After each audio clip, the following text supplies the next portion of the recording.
Welcome everybody to another episode of Film Club, and always I'm here with Sandy, Q, and Jay from their takes, and we're gonna a little bit of an epic war movie, Zulu, 1964.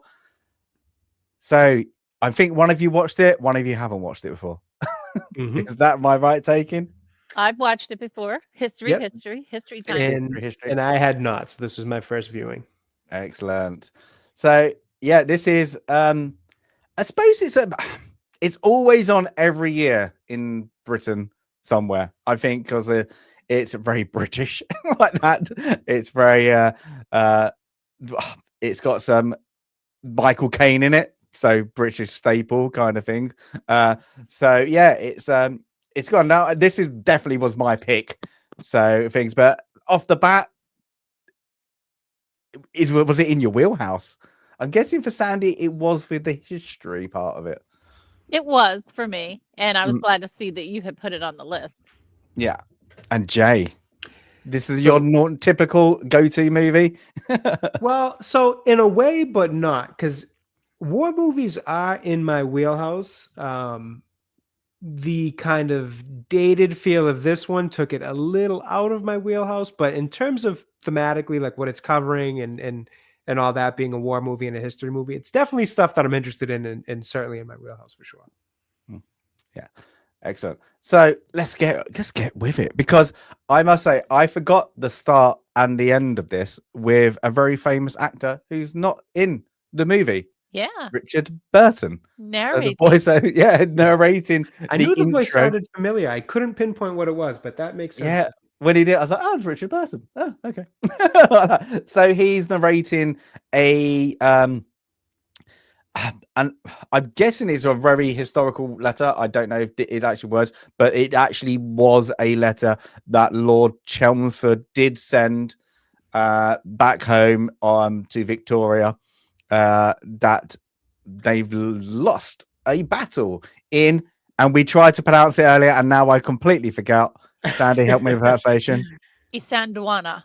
That's the best we're going to get. So Isandlwana is, now we could probably go on to the historical political things, but the British have lost a battle, and they have lost it terribly, and it's not gone too well at home against, I think they call it the Zulu nation in this in the letter. But so they've lost. So it starts off with this, and it fades in, and then of course to the devastation that happened. There's the best thing is like a camp has been in, like, things, it's all burning. There's all the British redcoats, as the Brits and the Americans would like to call it, laid on the ground, and then you get the tribal Zulus coming in, and they're starting to pick up the weapons, aren't they? Yeah. So that's happening. It's like something's gone horribly wrong, and it's like that. And so it's set up the scene of what is going to kind of happen. The Zulus are one, I'm guessing, into the movie terms, their first big battle against the British, and then we go to a very cut scene of a village where I think he's supposed to be the king of the Zulus. They are having a celebration. There are the women of the village marrying the men or the warriors, let's call it, the braves of the village. So they're having a massive ceremony, and there is a missionary there with his daughter, who is from Sweden, and they're as the guests of the king. And it's a little bit of a back and forth. It's kind of things, they have a bit of a tribal dancing, a bit of a celebration about the marriage. It's very again, they're very much showing the different stance. There's a back and forth between his daughter, the little bit of snobbery about the white is better than the African, I suppose, like that. So they're being about like it's their way, you know, like that kind of thing. And then we get, it carries on. There's a bit more celebrations. She even indicates, you know, the why do they have them little spears? Is for chastity, you know, it's supposed to show their chastity and all that. And then it carries on. She's starting like, I don't get this bit in the movie, and I must say that her acting ability is very it's off-putting. It's Yeah. not great. It's not great. No, yeah. So even the bit where she's supposed to be a bit put off, I'm guessing, by half nude ladies, or the symbology of the tribal fighting, like how they're doing it. And yeah, it's a bit it's I just don't. She takes me out a little bit because she's such a bad actress of the time. So she gets that, and then of course the celebration goes into more and more and more, and she gets more and more uncomfortable. And then of course we get the introduction of somebody comes back from the battle, and then quickly tells the king the word, and then everything erupts into I suppose a non-celebration into battle celebration. And again, her acting is really terrible. So she goes into this really hysterical woman. Exactly. Yeah, it's so over the top of the damn. Yeah, it's a bit of a bit of a bumbling idiot. Let's just say that. That's the best way to call it. It's not very well done. And of course we have just get like I've got me. Sorry, this is where what's so we get the introduction of the he comes back, and then they kind of quickly get into their carriage and scarper away. Let's say that they're off to they're going back to their fort, I suppose, their mission. Yes. So, and then you kind of get another bit of a British aspect and like that. So you now get with an engineer. There's some firing going off in the background, but we have a building of a bridge. We have like the officer in command building his bridge. Let's just say that. So before we get there, can I rewind just a little bit? So and this is a historical film based on a real set of events. The wedding ceremony that was going on, the chief Kechewayo, or I think Kechewayo, he was friends with a preacher named Otto Witt in real life. So that's correct. And Otto was actually someone who brokered different peace deals. And the reason there had to be these peace deals is because as the British were expanding into South Africa over some of the other countries that were invading South Africa, they discovered the diamonds at Kimberley. And they presented the Zulus with a pact. And in the pact, they said, you have 20 days to accept our terms. And the British would say they were generous terms. But the number one term was to disband your army as you know it, as they know it today, with the conscription of all the males and the regiment system. And the Zulus had rejected that part. And that's what caused the British to continue to move further into this part of Zululand. And at Isandwana, at Isandwana, the British accidentally stumbled on where a number of regiments of the Zulu army were camped. And they startled each other, and that's what caused this, massacre to happen. Cetewayo told them specifically, do not fight the British because we're working on these deals. He was also swayed by Otto Witt religiously, and he had good dealings with him. So that's where we get to where we are now. And you even notice as Otto and his daughter are fleeing, Cetewayo says, don't chase them, let them go. But some of his soldiers chase them and throw spears. In real life, there was no daughter. They should have left her out of the movie. I Yeah, know. yeah. And really, I think I agree with both of you on the poor acting, but also I think the actor who played Otto was pretty poor as well. To be honest, I wanted to say you could have taken them out of this story entirely for me, knowing the historical background of it and him being factually, well, not knowing it myself, but knowing that it was based off a historical event. I figured I actually assumed she was real too, without looking into it.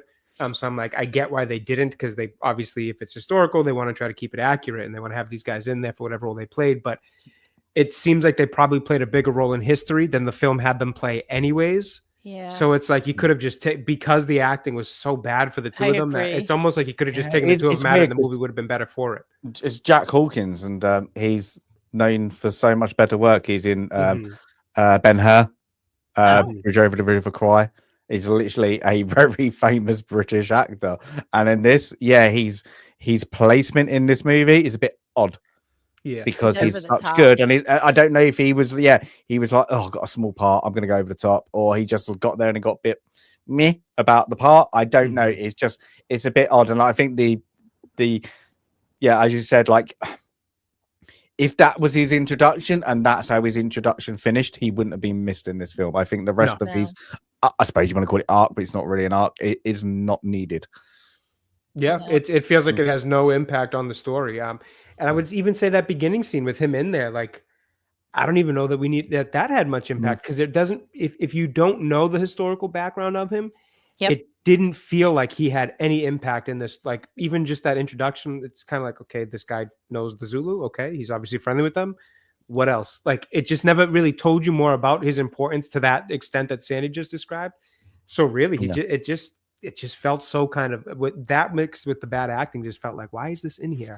Yeah, it could have been you could have just seen the village and just seen the ceremony. You didn't seen the ceremony. 100%. Yeah. So it is a bit of a, unfortunately, those two, I suppose, are the letdown. Maybe, you don't know. Like, I would even go as far as to say there's a possibility that I liked his acting even less because he was tied to that woman who also was acting so poorly, and so like she was really terrible. And maybe the fact that their characters were tied so much together, it made me criticize his acting a little bit more. Yeah.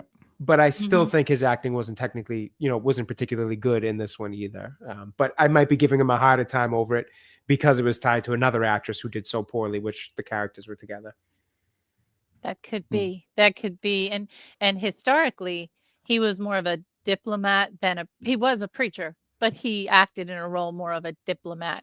So the scenes where he's quoting the Bible and asking people to repent, and he's a pacifist, that is 100% not true. So again, that was a later criticism of the characterization of a real life person, because they gave him a characterization that was not accurate. So I probably would have preferred more if they showed him trying to broker peace between the two of the, between the British soldiers and the Zulu. That would have given him more role. It would have given him more, sounds like a more accurate role from what it was in history, as well as just making me understand the reason why he's in this movie. Like it, the preacher thing, just, I don't know. It just seemed so unnecessary or not needed in telling the story. Which is a shame, because it sounds like that guy's story is pretty important in the whole history of it. Yeah. Well, I think I jump over to it's all about the Battle of Rorke Drift, isn't it? So yeah, it's all about getting to there. It's all about getting to that moment, but it does take a while to get there. To be honest, it's like that. So when you do get, so say you get the engineer. Now, I suppose he's the lead of the movie, isn't he? Stanley Baker, Barker. Sorry. Barker or Baker? Barker or Baker? I can't remember. Baker. Yeah, I was going to say Baker. Yeah, so he's the lieutenant of the engineers, and he's there to build a bridge. And there's a couple of gunshots, and he's got his crew there, and he's building the wooden bridge over the water. Now he is part of the unit or the column that has been massacred. He's been left to, make it easier for them to get back and get a bridge. And then we get, as Sandy said, an introduction of a film star who's out shooting the local wildlife. Let's say that. So we see Sir Michael Caine. Michael Caine, of course, as it is now, a very young chap.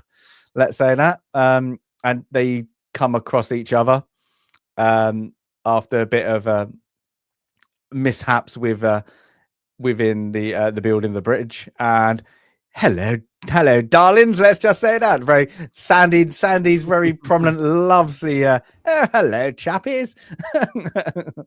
It was very different to hear Michael Caine with that accent versus the Michael Caine accent we're used to. I'm terrible. Sorry about that. Michael Caine accent that we're used to now. That he in every role he inhabits, he's got his Michael Caine accent. So it was very different to hear this accent. However, a stage trained actor, just like Stanley Baker and Richard Burton. In fact, they had all worked with each other on different projects and knew each other. So, when you get those stage trained actors, at least for that period of time, you're going to have a common accent, I think, in these kinds of roles. Yeah, it felt like he was on stage in this one more so than doing a movie. Just like the words he chose, like old boy, and all that all the time. Like it's just this very kind of stagey feel in terms of the way he did this see, role. if you ever meet a real British officer who's very up themselves, that's how they bloody talk. So fair enough, it's man. very Fair so. enough. I wasn't put away because I've met so many of them who are pompous little twats. Let's put it in that way. That's exactly how he comes off. And you're like, it was like, how did you get there? My mummy and dad here, kind of moment. Right. That's what. So I wasn't put off, even though it's not the accent. I wouldn't say I was put off. It was just I wasn't expecting it type of thing. Like in that scenario, I wasn't expecting somebody to be walking around talking like him so much as the way everybody else spoke around him. It was. I suppose it's very expecting it. Yeah, especially like what this is Victorian era. The so it is. I suppose darling. He's a bit. It's a bit later how he's talking. I guess in that some of the things. Hello, boy. Like what is a little bit later. I don't think he got the period right. But yeah, it's a very. He probably met some British officers and went, and that's how they talk. So I'll talk like that. Fair enough. So yeah, but yeah, he's very prim and proper. He tells the officer of the engineers, you should ask before you borrow my men. It's it's the done thing. Or like then he's like, I'll get one of the boys to clean your stuff because because yes, you need to look. A gentleman needs to look good in front of his men or something like that. It's like that. But at that, whilst that's happening, he goes back because he says I'm the 24th foot, and that's my station over there. Kind of that's my post. And then he gets. I don't like. I suppose it's like a sixth sense. I suppose he's looking in the distance. There's something wrong. Then he sees the dust. Yeah, see the dust coming up from horses. And then there's two people on horseback also. And he's getting a bit wary. He quickly goes, quick, get back, stop building. And he then quickly gives all the orders about, even though Michael Caine's character, he's the officer in charge. He orders the soup to be put out on the fires. Everything he takes control. Let's say that, and then you can see the Michael Caine's character is taken a bit stance back of like he has, though there's only little experience between them. One is a very true leader, and one is I'm here for a bit, to get my, I've got to put my time into the army. I'm not here to really do anything. And like, you can tell he's probably been given that position because of that. But then he grows up throughout the movie, but straight away there's a difference between the officer and the gentleman, let's say that.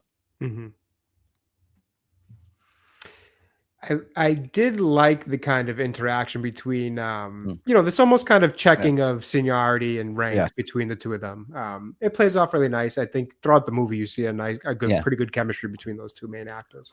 Yeah. Well, it's even to the other, I suppose the non-commissioned officers, when they come up and they like, oh, got an officer, and he gives the command, and they look back and they're like, no, just nod. Yes. Like a little subtle, these are my men, but he's in charge now, and I think I think that's once you get the missionary come back to his place, and then they have their back and forth, and then he's just at that point, he's like what? Look, to sort this out. When did you enlist? When did you get your commission? Right. And then they were like, and I think there's like, it's like, look, instead of like measuring about like, when did you get yours? Was it June and one's February or whatever? Right. So it's like that. Well, like, that's it, done deal. And like there's no arguing. Mm-hmm. It's straight away. Life, it was the reverse. In real life, the Stanley Baker's character actually had less time in service than Michael Caine's character, but Michael Caine deferred to him. Interesting. Well, I say he must have known. Well, you've got more, I suppose. Real life on the ground, real life experience. So I will take your lead to this. So and you get that, and then you quickly realize this is also it's a hospital. This is the primary use of this. This is for the a very small hospital, but it is all of a hospital. And then they slowly start to introduce the characters of that. I think we get introduced to the color sergeant. So he's there, and then the next one is you get Hook, who's got a boil on his back, let's say that, and then they're digging it out like that. So you quickly get introduced to the characters, and then you get the mission. What's his name in this? Otto Witt, and his daughter. They give the warning that you've got to get out of here. The Zulu are coming. They're 5,000 strong or whatever it is. 4,000. I think they say 4,000 in the movie. And they're coming at you. And it's, what should we do? And I think it's is it pride to the British, so don't leave, or they just, if we leave, we're going to get run down. This is a good place to defend. You don't really get that in the movie, why they didn't really dash for it. There was an order to hold their ground in real life. They were ordered to stay there. And at this point in the real story, Otto's out of there. He's gone. He comes and he reports into Rorke's Drift. He tells them what's going on. And his family is something like, I could be wrong, like 18 miles away at another outpost. His wife and several children. And he's out of there. So poof, he's gone in real life. And we don't, he doesn't fare in the story at all from this point on. So they obviously kept him in as some sort of foil. The color sergeant, I had mentioned that, I think it was before the stream started. There is a making of Zulu film that you can find on YouTube. And several of the actors share their stories. And this actor here is one that is featured prominently in sharing his story around the filming of Zulu. And it's really great to hear from all the actors. And I'll go into the experience of filming and the challenge of filming a 1 day, 1.5 day stretch of time over several weeks, and what that entails. And this actor really shared a lot about how that went, as did several of the other actors. Now, does anybody just off another movie? Do you recognize him from another movie? A very classic movie without looking on IMDb. No, not that I can do visually. No. No, he plays a small role, but a very iconic role in Jason and the Argonauts. He is Hercules. Oh, No wow. kidding. Yeah. No When you realize it, you're like, oh my. Yeah, he's Hercules in Jason and the Argonauts. There you go. So yeah, a little bit of fun fact there. I was like, oh, that's funny. When you see it, you can't not see it. He died quite soon after this movie. About 6 years, I think. He died in his late 40s, didn't he? I believe. Is it that one? Yeah, I think so. It had to be after 47. 1978 because that's when the making of was made in 19. Oh, he died. Well, apparently he died in 1972. Oh, well, maybe they had pulled clips then. Yeah, clips. Yeah, from yeah. him prior to that. Mm-hmm. But yeah, so yeah, he's one of the ones who died in their 40s throughout this movie. There's a lot in there who didn't have a long period of a career, let's say that, in life or life for that matter. Yeah. So we get that through the things, and then we get our, I suppose, our boar is here, like that, and he kind of explains what the Zulu tactics are, and I think he called it a boar, actually, horns or something like boar that. Horns, like and he explains the horns come in, all the antlers come in, and then the body comes in, and then they decimate it like that. And it's very simple, and it's like simple but effective tactics.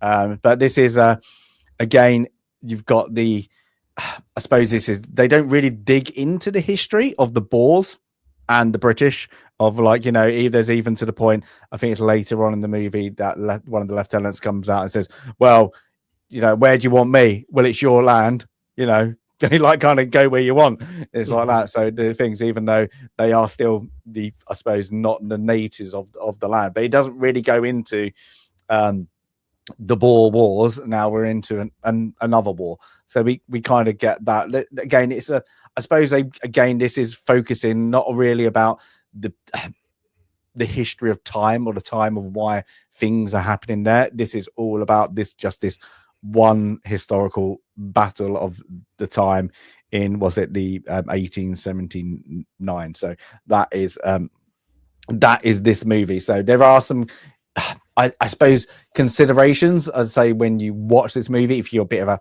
a buff, of a history buff, that this is literally it about the battle. It is there because now we get the kind of the engineering officer. He sets out sketches out a quick map in the sand of like what we are going to do, and then I think it's the only thing is like the difference between the two lieutenants. Like, well, what are we going to do? And he's like, your idea is just to hold off, right. Just to hold the defensive position. Yeah, you've gotten like, well, I could afford that. And then he adds on too. He's like, the other guys just tried to do this with 1,000 men and they got massacred. Yeah. What are we going to do with the 100 that we have? Yeah. So So now they're preparing this. Now this next bit is the setup, I suppose, like that. It's the setup of everything that's been coming into place. They go into the church. The church becomes now a field hospital, I suppose, is the best, the easiest way to do that. Mm-hmm. Everything's like that. This is where I don't like the character because he gets really like they make him a bit of a buffoon now from this book because he's so pissed off. He knows the situation's going on. He knows he's done it in the past, like even with like Sandy saying what he done, but they make him a buffoon, and then he makes out he's got a bit of a drinking problem or something like that. But he takes a couple of swigs of a drink, and then he gets even more of a hysterical, a religious buffoon, and he's out of place. Yeah, No, I agree. It's I mean, again, him and his daughter come back to this base camp, little area they're in, and again, she's just immediately a bad presence on screen in terms of her ability. It just really kind of crushes any kind of immersion you have in the movie, because immediately you're just like, after seeing some pretty good acting too from Stanley Baker and Michael Caine and some of these other guys. Was that gentleman's name Nigel Green? Is that his name? The guy who was in Jason and the Argonauts? Yes, Nigel Green, I thought. Yeah. Yeah. So you're getting some good acting to this point, except for this woman who's just, and then, the guy playing Wit also isn't given the greatest performance, although he seems to be a more talented actor.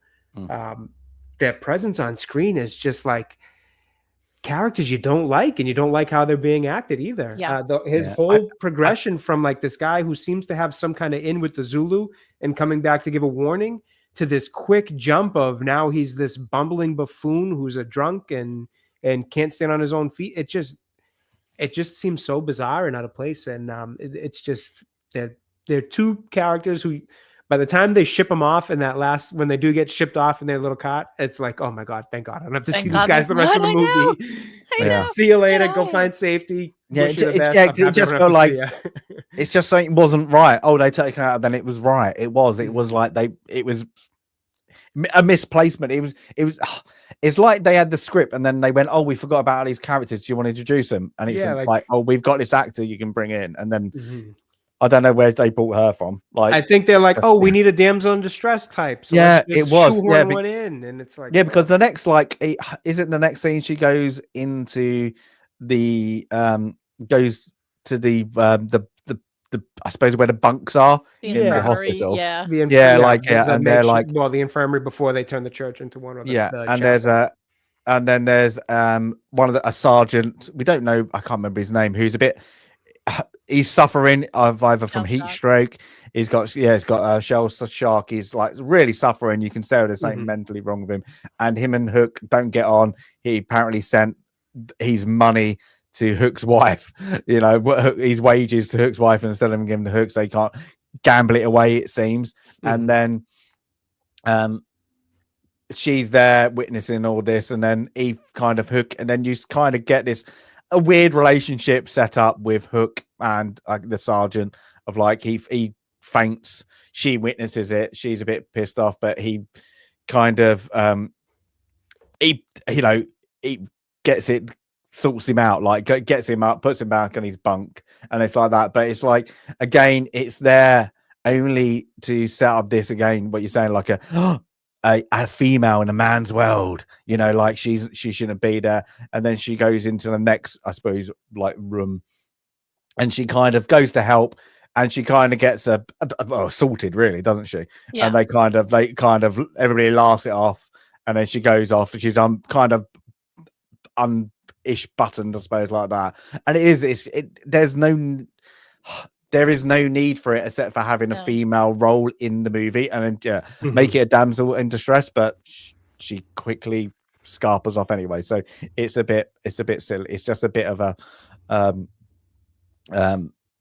pointless plot element that wasn't really needed. She could have been and now knowing that she wasn't a part of the historical facts of this, she should have been completely removed from the movie. Or if you were going to do it, you should have casted a better actress, because she was just terrible. I wonder if she was the friend of someone, because she gets top billing. She's on the first. Really? On the poster, her name is. There's like, it's Stanley Baker, someone else, her. Michael Caine doesn't even get top billing. But her name is Eula Jacobson. Is she in any other movies that we would have heard of? Yeah, it'd be interesting. Yeah. I was just like, is it anything like she was known well before? Was she, I don't know, was she a European Paul? I don't. Yeah. She's in a lot of, I'm guessing, I'm probably wrong. I'm guessing these are Scandinavian films, because I'm seeing words I can't read. Yeah, this is nothing on her call sheet here. So yeah, I can't. Yeah, and maybe it was a wife of a producer or something like that, and they were like, "Oh, do you want to be in this? We can get you a part if you want to be." But yeah, she passed away in 1982. I wonder what Dustin was. Good innings there.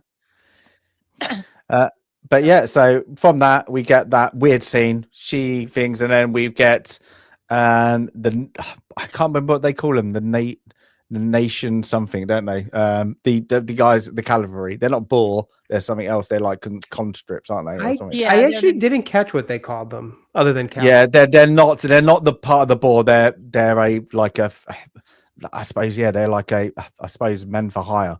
The That's national, it. But then National Guard. It seems like, yeah, like kind of, yeah, but not. It's like a very weird thing the British did around then. They could get them from, you want to join up, but not join up in the British Army. Come along, earn some money, because they're like an independent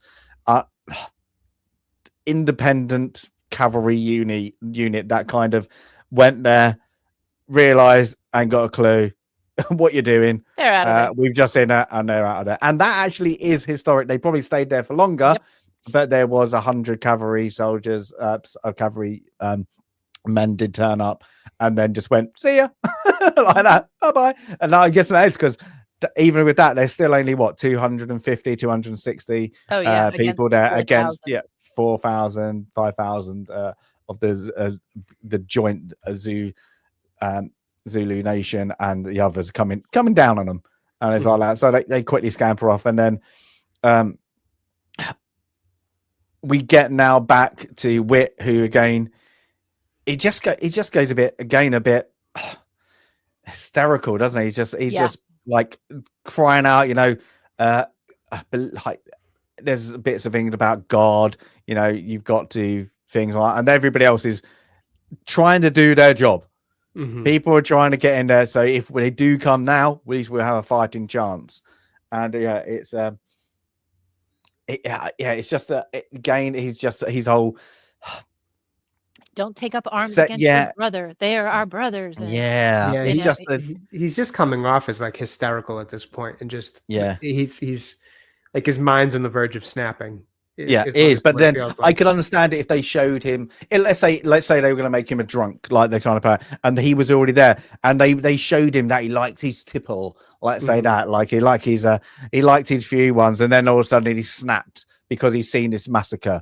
But he didn't. He was at a wedding, had a couple of drinks, and then snapped this way. So he's like whole premise of being into this, and this is the problem. Like you're quite far in. You're like nearly an hour into the movie, and he's still bumbling along, and you're like, oh. So it's a shame that he's in there, because I think this spoils the rest of it.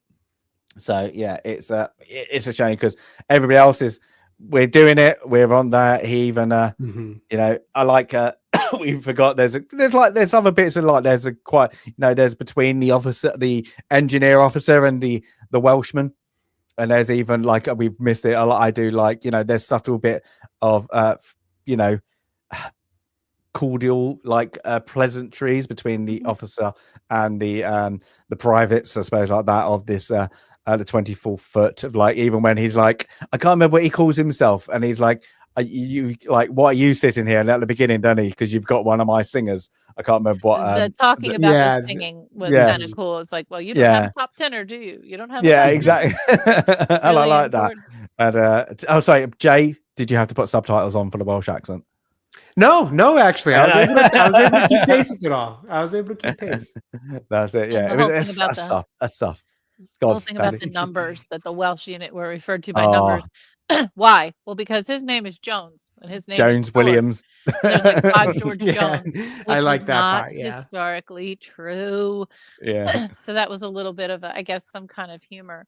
But also, I suppose it's supposed to take everybody has got, like, it's a Williams, a Jones. It's like that. Yeah, it's supposed to take the bit of a little bit of a slight joke is So I'm Welsh. I've got some Welsh in my blood, and mine is Rawlinson.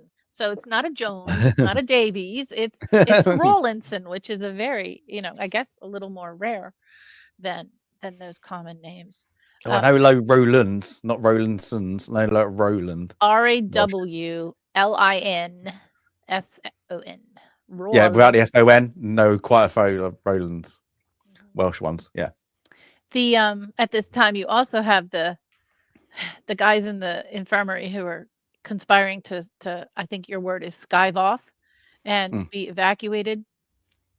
and the other soldiers are like, no, you can stand up, you can grab a rifle. Like, Yeah. we're not evacuating you.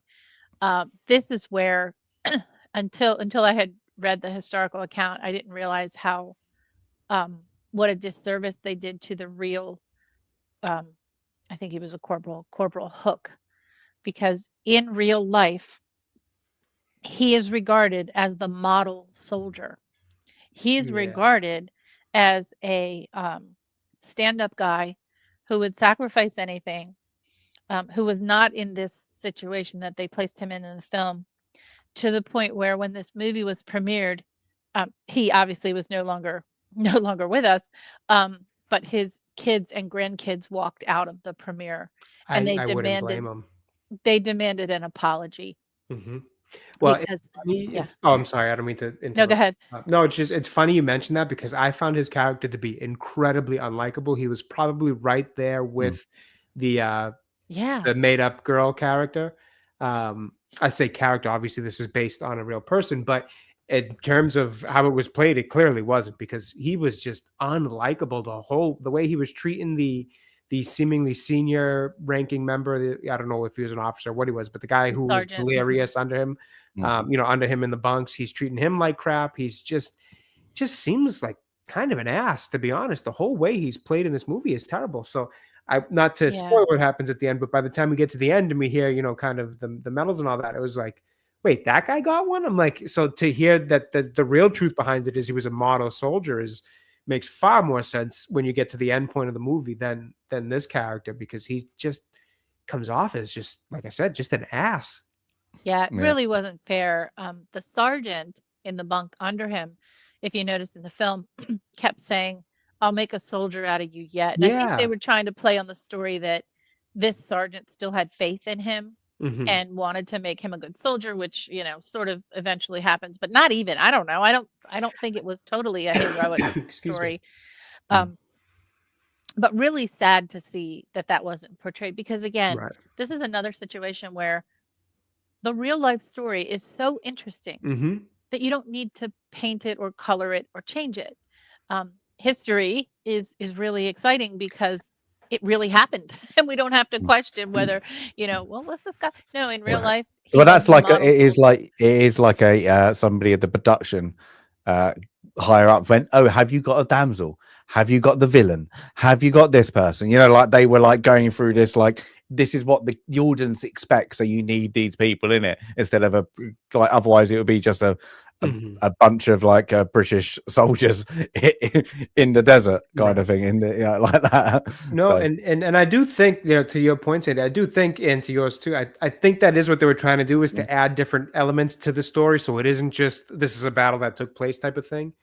But they just feels like they went about it in the wrong way, like adding this damsel in distress, like changing wit, like these great changes to apparently Hook's character, where I do think that was the idea, where this, shell-shocked sergeant below him has always had faith in him, and they kind of, he's sending the money to the wife. He's trying to create this story between the two, but Hook also seems to detest this guy so much that, like, I'm not feeling whatever connection they're trying to make between, sergeant to soldier here, and I'm just not, and I'm not liking the Hook character to this point.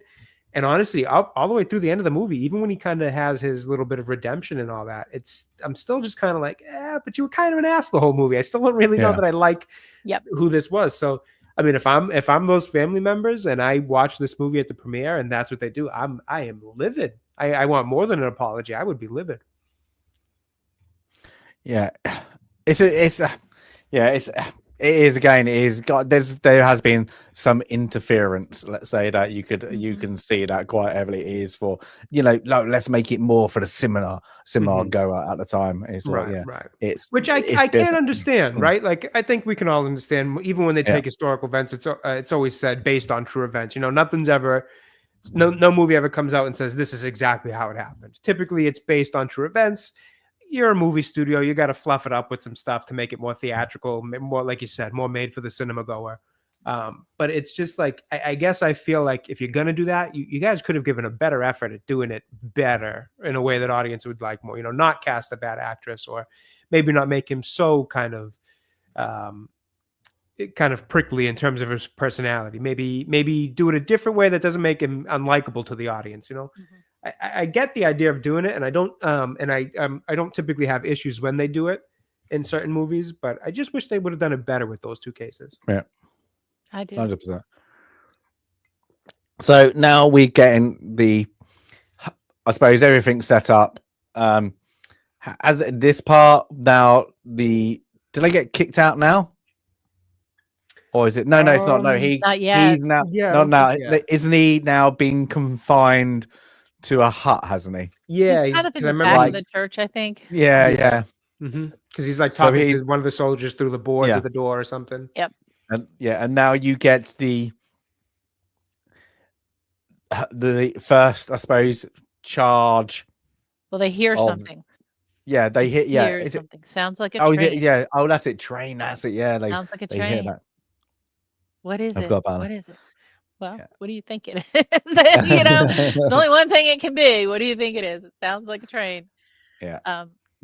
At this point, I do want to share something about the filming, because I think it's important from this point on to understand what had happened. So the entire cast and crew were staying in a hotel near where this was to be filmed, and they had planned to film over 3 to 4 weeks. And obviously this is a battle that takes place on basically 1.5 days. So there was great care taken to make sure there was continuity in the shots in terms of the weather. It had to be blue sky every day that they shot to make it look like one day. Well, it poured, and it poured down rain for 2.5 weeks, and the production crew was getting really frustrated. But the Zulu, these are real Zulu tribesmen and women. The Zulu and the actors used that time to continue to practice the choreography. So they had built in these extra weeks of practice, but now they had 2.5 extra weeks, and they're rehearsing out in the rain, but they're rehearsing these scenes over and over and over again. And there's a lot said in the making of and some of the other behind the scenes articles about the fact that, what would it have looked like if they didn't have that extra 2.5 weeks that they complained about being off schedule, but they used that time to rehearse and rehearse and rehearse. And that's what made for these epic battle scenes and dance scenes and the chanting. And then when they resumed filming, and they had a few days of sun, again, they were super careful cinematographically to make sure, if you're watching this film, try really hard to see if you see a lack of continuity.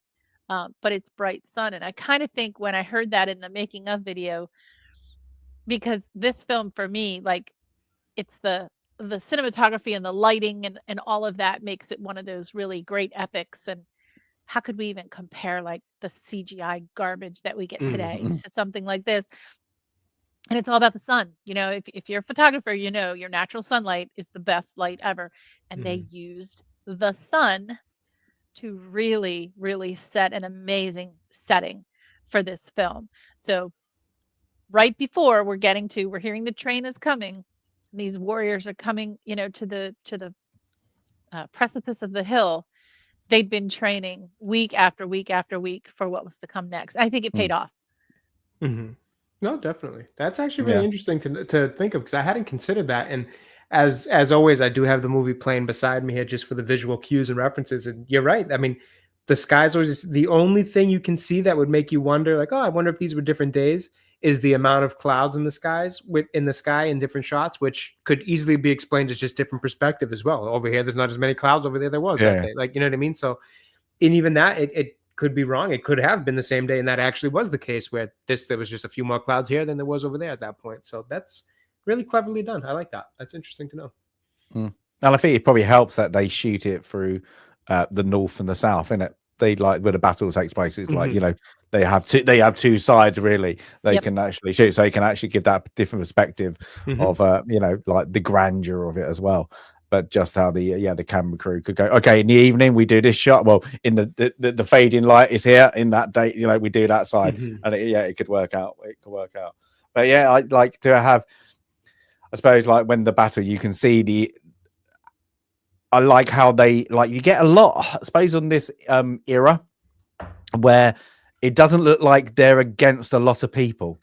That I like how they shoot this, and they probably have the extra Zulu people. Oh, can you run over there and we just shoot you from a different angle?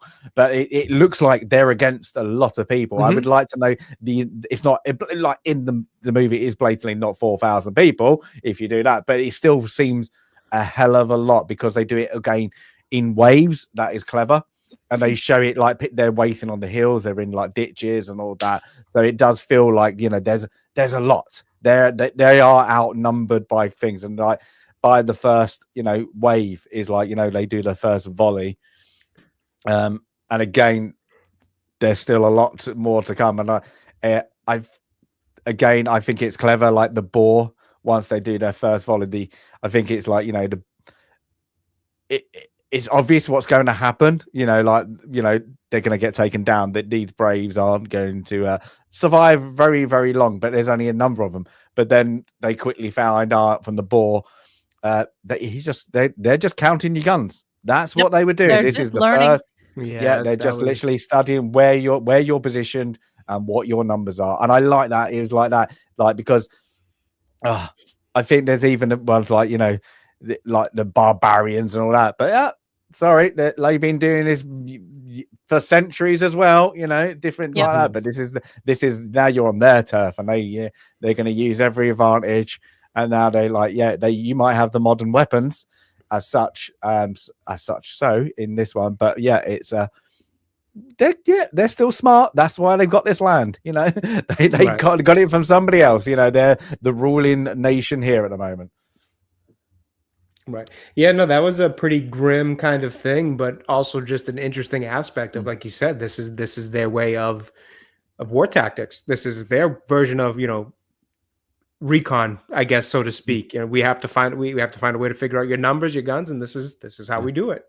It seems barbaric. It may be to you, because they're obviously not expecting it. They're like, why are these guys standing here? Because it's not something they would ever do in the British Army at that point, but or probably at any point that I can think of. But for them it works, and it's their military tactics. So it was actually a really interesting kind of thing to find out, or to learn about. Well, so even the lieutenant goes, that was 60 of them. We got 60 of them. And it's like that. Well, it was that easy. They didn't even get probably 50 yards to them. That means there's 3,940 left. Yeah, that's what he says. Yeah. And he says, what? Sacrifice their own warriors? And he says, yes. For a tactical advantage, yes, that's what they're doing, and they're studying it. Now, you asked about the numbers. So in the making of film, they described, especially the scenes up on the hills, obviously they were shields just up on props. So they're just rows of shields and not people. And some of the charges where the Zulu are charging, you might see, and the guy says, look really, really carefully, you might see 2 or 3 shields being really held by one warrior. So they're also holding shields that are attached to these, bamboo and wooden stakes.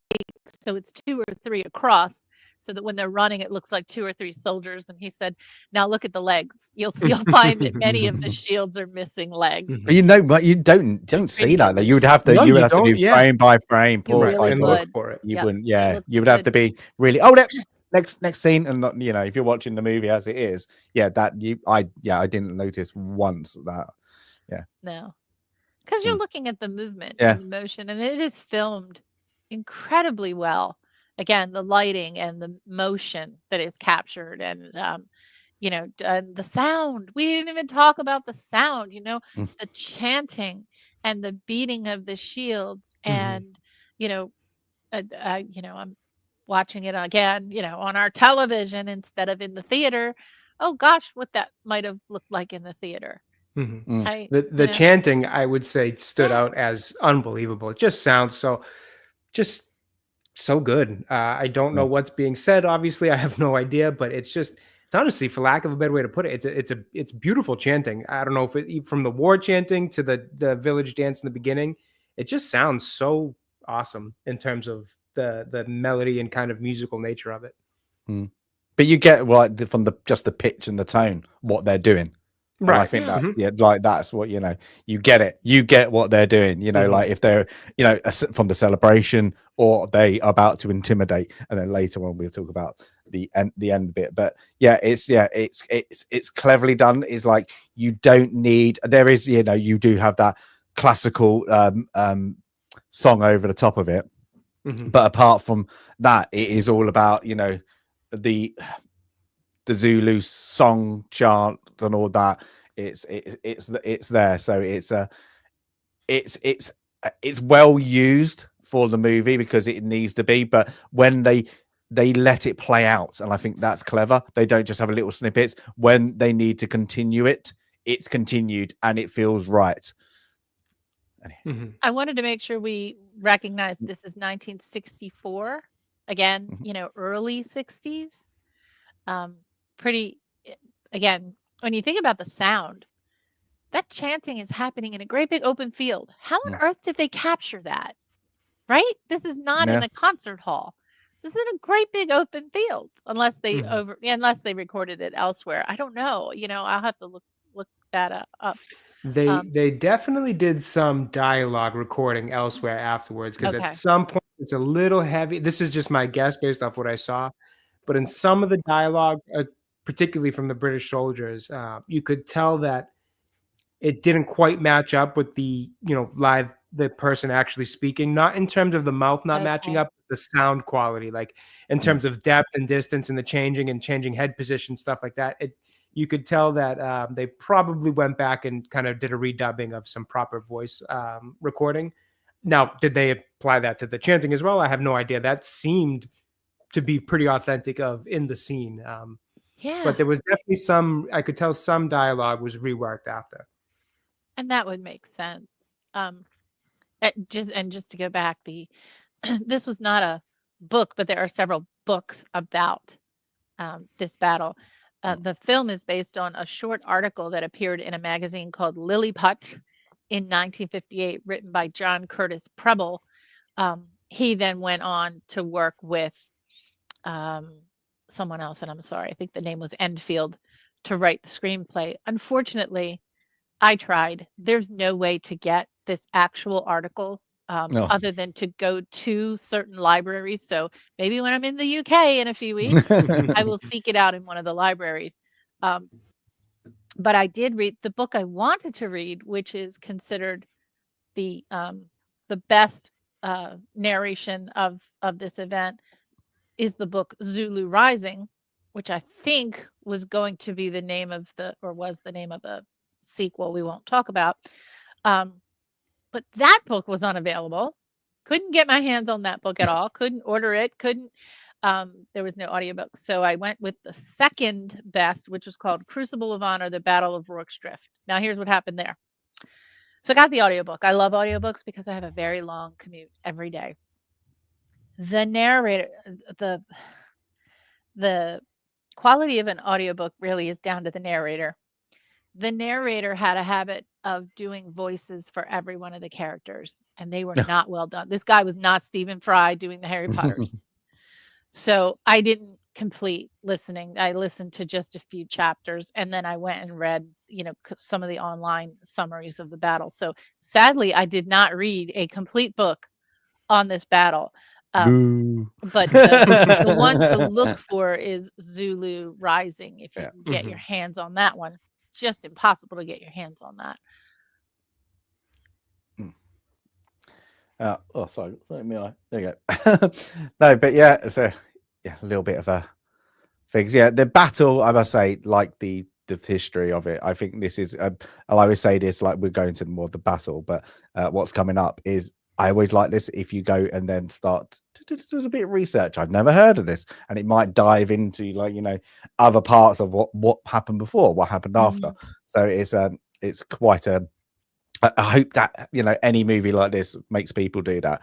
So, but yeah, from that we get was it we now after that is it we get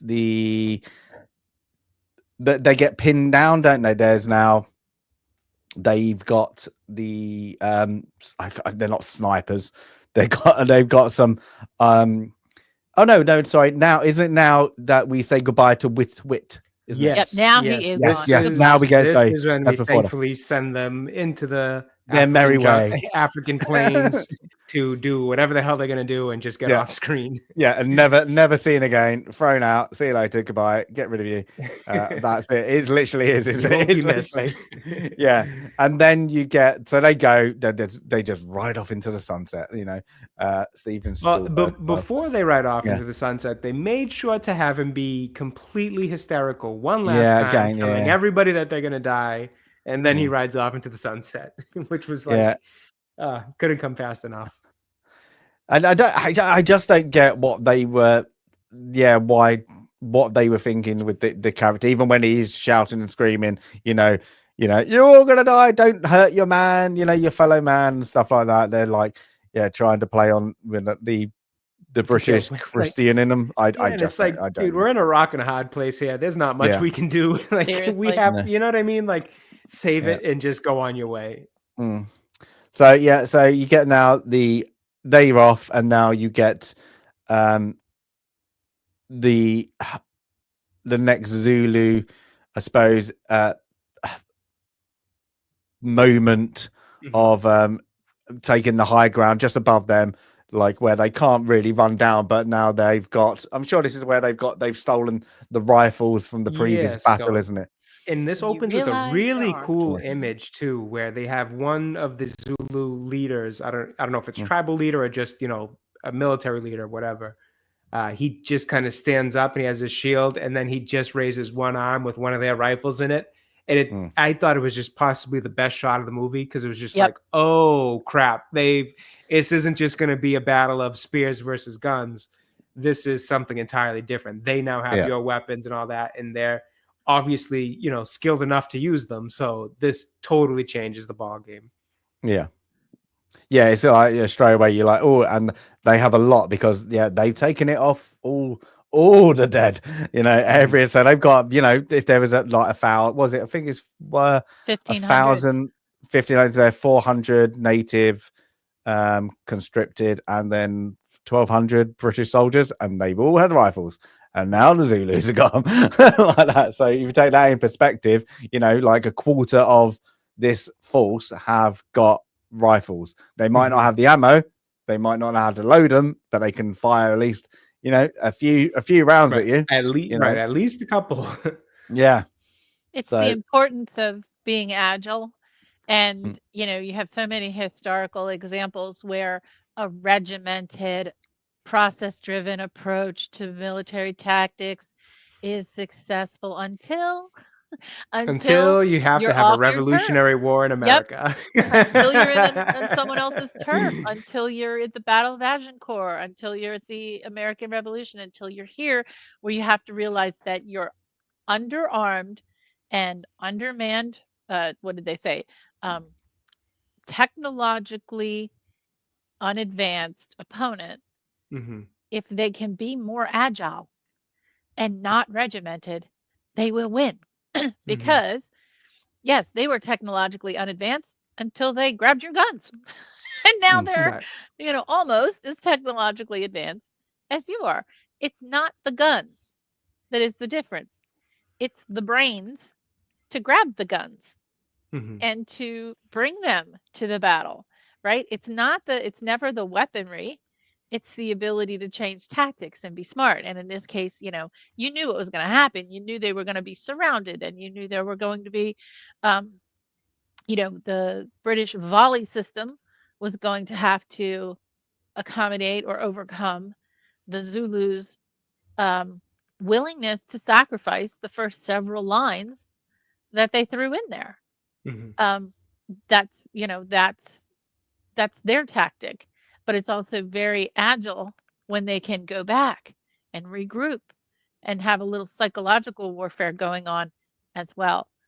One of the other elements that is sort of alluded to here that is historically accurate is, again, Cetewayo told them not to attack.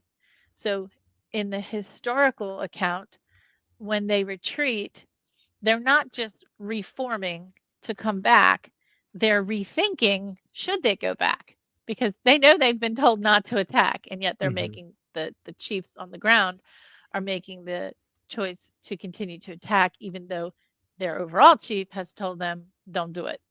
And that's the historical reason for pulling back and and then re-engaging again. That's actually really interesting to know. So now we're getting in. After that, we kind of this. I suppose the next bit is wave. It's literally, I think again, it's the boar. He's saying they're finding weaknesses. It's like it's not about if they get over and break through, they're lucky.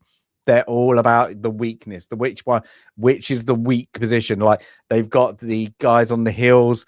They're literally not there to shoot. Like there's a couple of stray bullets. They know they're not going to be a great shot like the British are going to be, but they can fire, pin you down, and that's the whole point of them being there. And then of course you get volleys after volley of not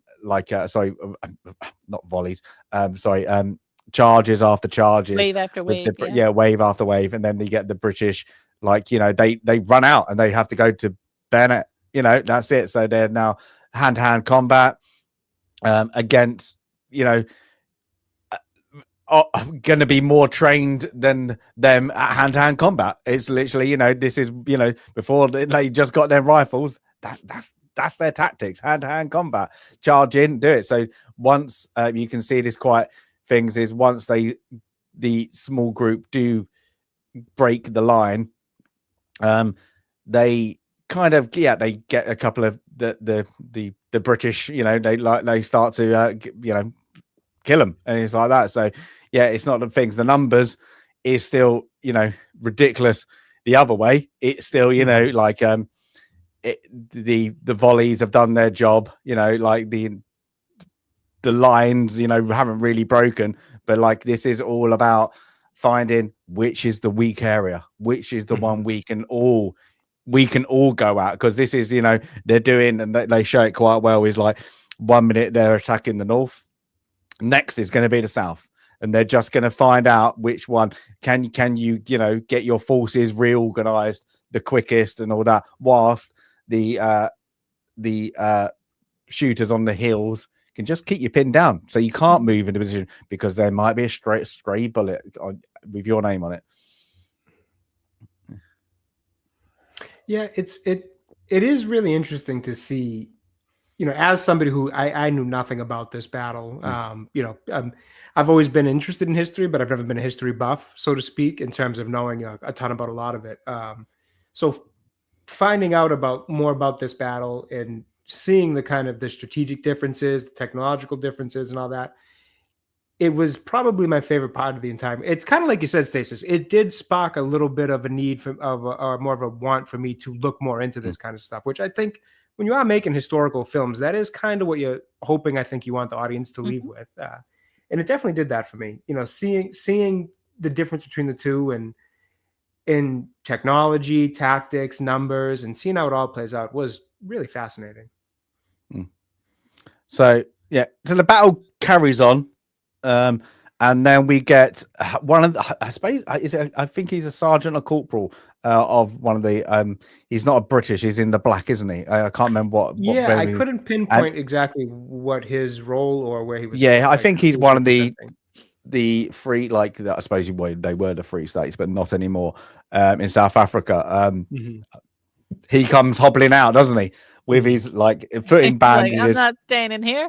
Yeah, exactly. And he falls over, does the things, and then he our lieutenant falls over, hits his head after having a skirmish with two Zulu braves, and then he falls down. I'm guessing they're supposed to make out he's a bit concussed. I'm guessing so, because he goes to where the surgeon is trying to save the poor lads. I don't know if you get a spear in you, I think you're a gunner. There's not much even a field surgeon's going to do. He's there to just ease it. And isn't there a bit like we missed it, like we've got no chloroform or something like that, or we got no ether? So there's something, wasn't there? Somebody does mention that at some point. Like, and at that point, like anybody who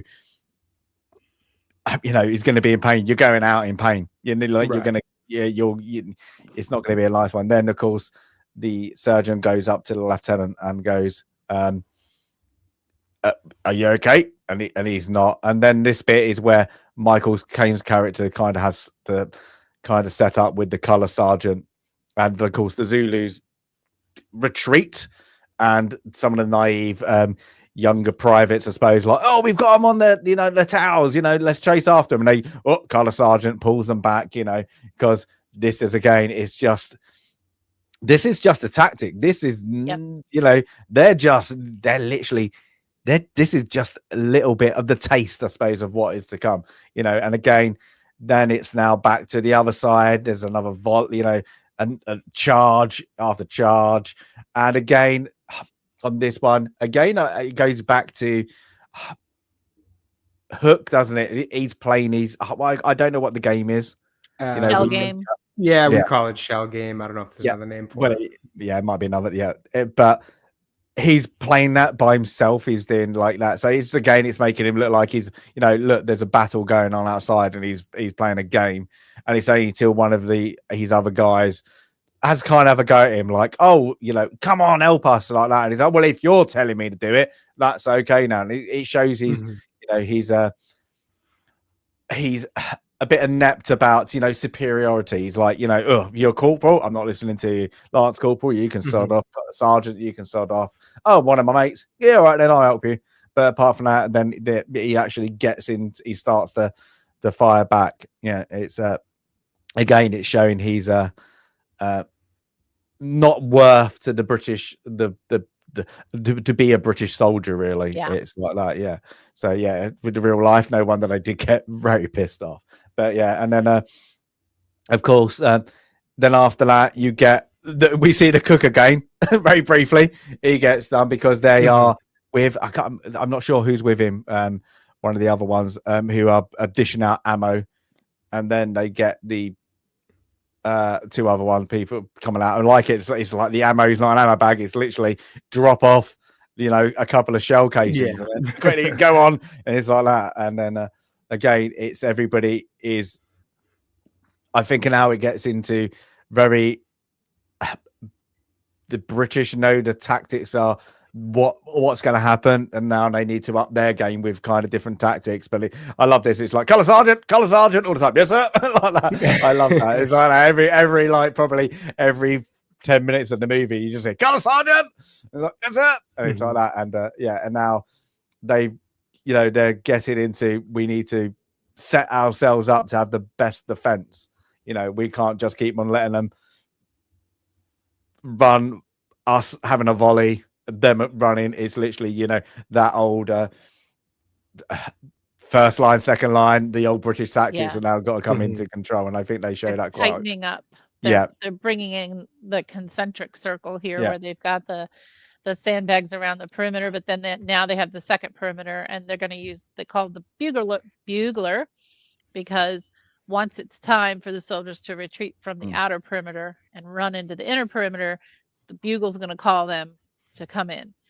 And that's really the last stand. There's nothing else they can do at this point than to tighten up and just, give it a try. I'm surprised, I was looking for anyone to make a reference to the Battle of Agincourt here, but they didn't.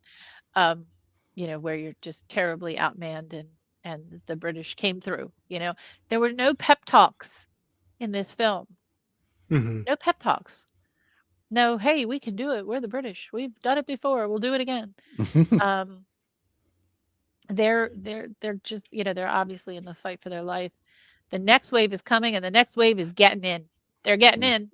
But I suppose it's like a very British thing. Like I know I served in the British military. I think it's very much a British thing. You don't need I like things.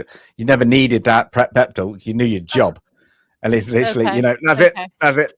But I know, just like you need, you just go into like I've had it like afterwards, like when like out in the military when something happens. Like I remember like somebody had a motorbike accident or hit a car, and I just went in. Everybody went like, Jesus, you went into like proper like military mode. And I was like, well, that's because I was in the military. And I think just something snaps. I think that's like even like that. You think these are highly like trained, that like they would be, especially like that Victorian era. Like this is the height of the British power, really. Yeah. Across the world. So these are highly trained, even though like they might be in a bit of a shit location, but they're still training. And if you don't do what you're supposed to do, you're gonna die. Like that. You don't listen to your officer, or your colour sergeant. A lot on this one. You're gonna be a gunner. Right. And it's and, like that. And I would say, and fair enough to that point, in the idea of there not being that kind of rallying speech and things like that. They didn't need a Braveheart speech. That. Not that I needed it, but what I would say is, if you were like, this is where I think where sometimes you see, historical based movies make these changes to kind of make things more cinematic. Like we talked about earlier, if you were going to try to make a change to make it a little bit more cinematic and, a little bit extra something for the theater goer, the cinema goer, like you tried to do with the damsel story and kind of changing Hook, to try to make him more of a soldier that you wouldn't expect type of story. I would have preferred you had just done something like a little rah-rah kind of speech instead and not have done those two things. I feel like that fits the kind of fabrication you can do to a story like this more than the two choices they chose to make. Yeah, but I suppose maybe the director at the time that maybe didn't want that is because it's supposed to show also the British should easily beat these, a bit, even I don't need to give a speech. Why do I? Do I like? Right. Yeah, because and I'm sure that was most likely the mentality of the Zulu. Yeah, right. Yeah, it's like that. So yeah, we're the British. We are the British. Nobody's going to beat us. And then so it's maybe that was also poignant. They didn't want to rally them because a little bit of that naivety from the British that everyone. Yeah, we're the best. We've got the best. Navy. We got the best army. We can beat anybody. So maybe that's how they would try to do it. Fair enough. Yeah. Maybe. But yeah, so now in the movie, it's I'm guessing it's long in the day. We get our first drinks break, I suppose, like that, and you can see the guys are like, thankful. There's they've got water, so they've got a supply chain there. Of course, it's going to run out. But the next bit is, we get back to the Zulus and they're going again, and then we kind of they start to overrun. They get onto the roofs that are thatch made, and they start to kind of just they're the hospital units, aren't they? Start to go at the guys are in the hospital. They fight back, and then of course I do like how they ignite the factory because it's literally the spark, I suppose. It's from the rifle. From the rifle. I think that is actually quite a clever way that there wasn't it was an accidental purpose, I suppose, like that. It was, and I thought that was quite cleverly done in the movie. And then, of course, with the where Hook is, he's in that main one, and then he realizing, like, sod it, I'm going to go again. It doesn't betray him well, and then he realizes the only exit is they're getting in, and then he comes back, barricades it, and then. This is where I suppose this is where he starts to stand up for himself. I like that he's not really injured. He's got a boil on his back, and now he starts to take command, doesn't he? He's like, get out our hole position, dig a hole, get through the wall, and he's like holding. He's the last man to get through, and then even to that he gets into the next one. They're all escaping, and then. He turns back after he realizes the sergeant, who he's not really liked, is kind of stuck. So I like that. That's that's what he should have been. Like that. Yeah. He's like, but yeah, the after that, the beforehand of the character, he's not a likable person. Like this Right. one, yeah, it's a bit more heroic. It might. I'm guessing this is maybe why later on we find out about him. But yeah, he's just not nice. He's just not a nice character. And- So when he does this heroic thing, you're like, well, you should have been like that in the first place. Right. And even in that moment, he's still kind of a dick because he's like He is. almost doesn't want to Yeah. save him. And it's like, Yeah, he has that moment of hesitation. yeah, it's like, dude, this should be a no hesitation situation. Go save him. No soldier left behind. What are we even doing here? He just, even in this, supposed to be heroic moment, kind of culmination of what they've been setting up, it just falls flat because he just kind of comes off as an ass still. He does. Yeah. He does. But now they're, and I guess, they make their way out because there's a second floor with a back staircase. Who knows? The building looked so small on screen, but amazingly, it had a whole other floor and a back staircase. A little bit of movie magic. Make their way out in the flames. And yeah, they had a spare ladder that Zulus didn't use. That was more the exit point that they wanted to get. The whole building. They missed this little window over here. Yeah. But some of them get out, and some of them don't. And the fire's raging, and they retreat again. Well, no, before that they don't retreat, do they? It's the balls. I thought the balls was after the fire. Yeah. Yeah, they're thinking they all escape. They all escape. He has his drink of alcohol, doesn't he? And if it's a whipping, they all come out. And then we have a scene just before the fire, don't we? The Welsh guy who's looking after the calf. The calf dies, and then he goes to lock it, and then he doesn't lock it, and then we have a stampede. Now, I'm guessing this is a game for the movie. I'm guessing it didn't really happen, Sandy, or was it? Yeah, I had a feeling. I just was like, yeah, it's a bit of, God, you would be the luckiest gits alive. Yeah, it seemed it seemed like that watching. I'm like, there's no shot. This seems way too coincidental. A little bit of a stampede to give yourselves a little bit of time to recover. Right, where you need them to stampede to, like they don't go off in any other direction. Oh, straight through the front line. Thank you very much. Right between the two of you. Yeah, but then again, it's like I like this next scenes. I think these scenes, because it's I guess like with the dark and how they play with the lighting. Yeah, because this is when the hut is totally on fire, right? And they keep it going the whole time through. Yeah, so this one I do like this. So they go into so the whole building's on fire, but I like how they do the shadowing, the cinematography. I think it's quite good in this because it's like how they do this game. It's like whoever's done the lighting, they go, well, fire would come from that way, so we would shoot here, and I would get my light on the characters this way. And I think it's it's cleverly done because it keeps them going back to show you the fire. Good attention to detail. Yeah, is it that? So we get that, and of course then a dog. Dun dun dun. I think the wife just got home, so I'm going to mute for a second here because he's going to bark. It just completely distracted me.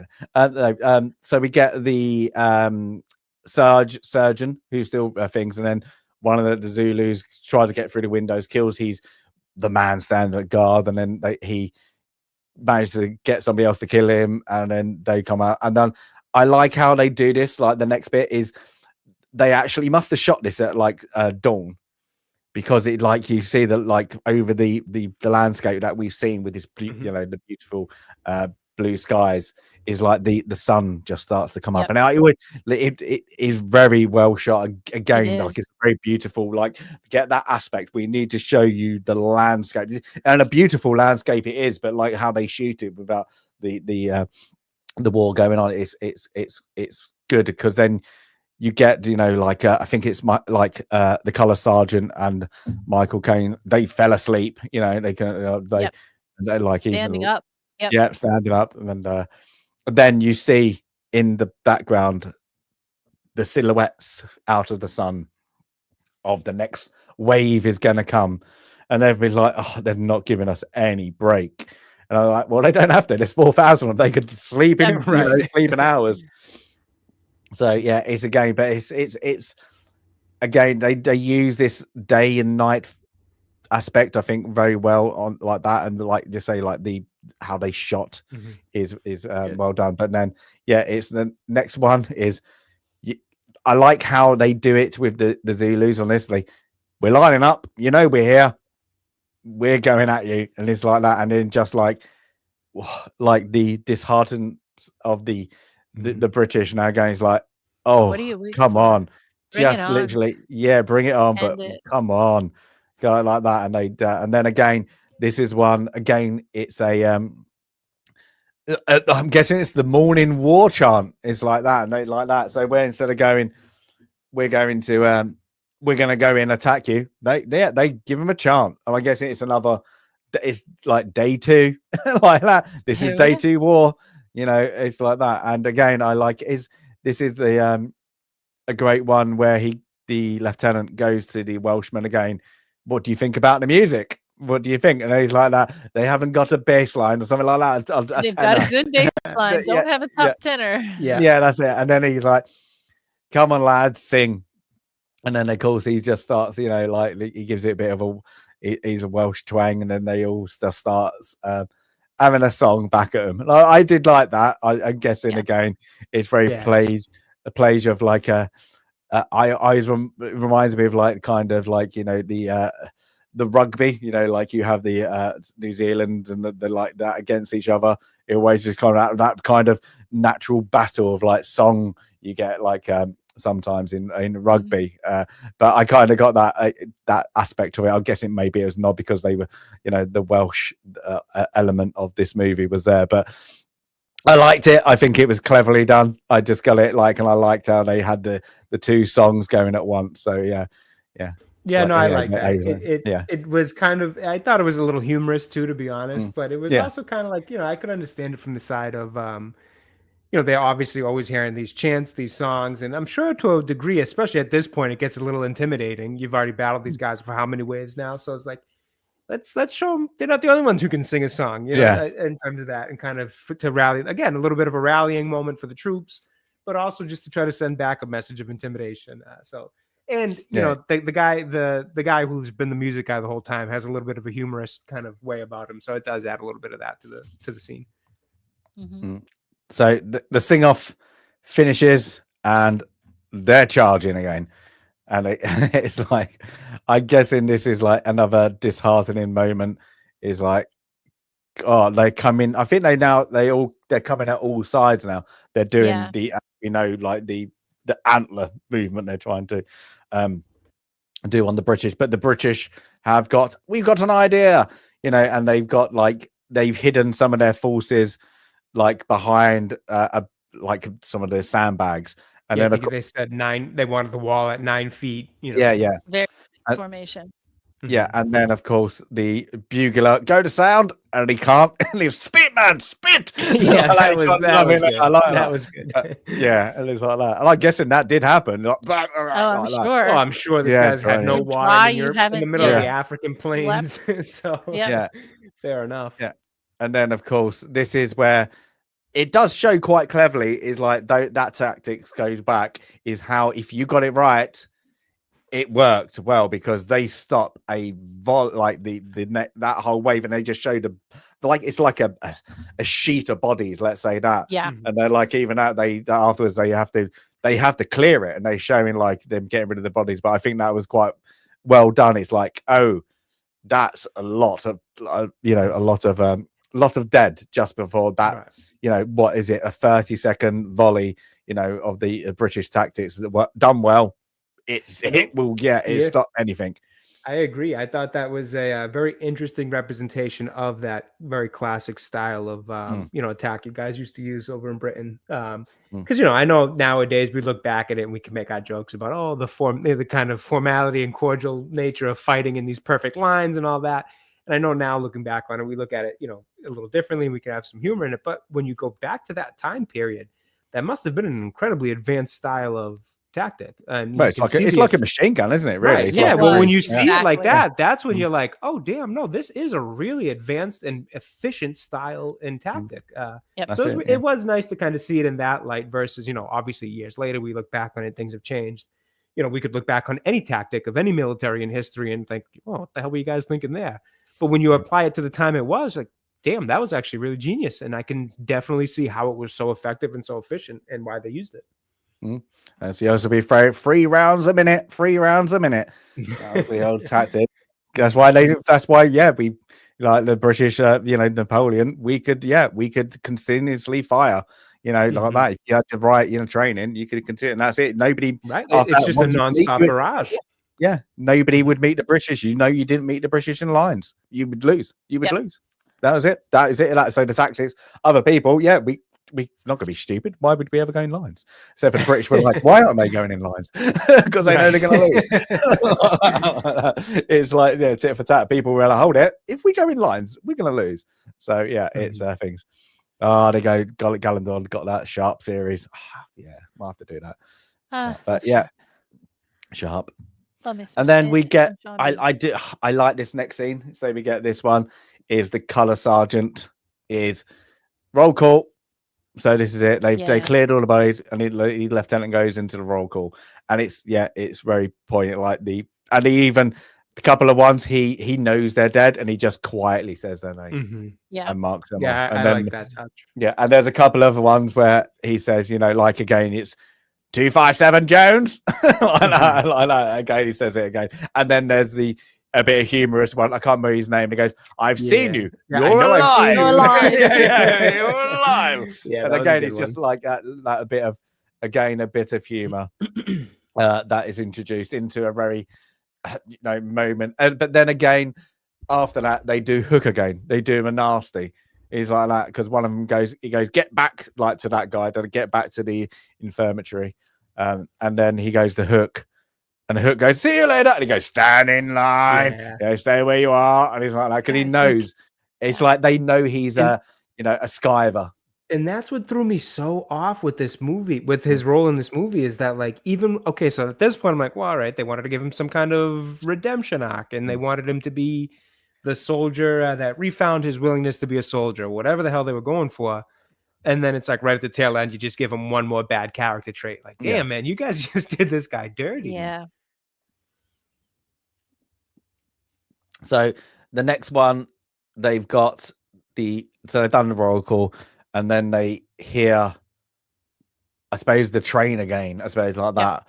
And then they up from the top, lines upon lines of Zulu, and they start having a song, and then the boar drops to his knees, and they're like, what do they want? And he's like, he's first of all, he's in like, we're gonna die.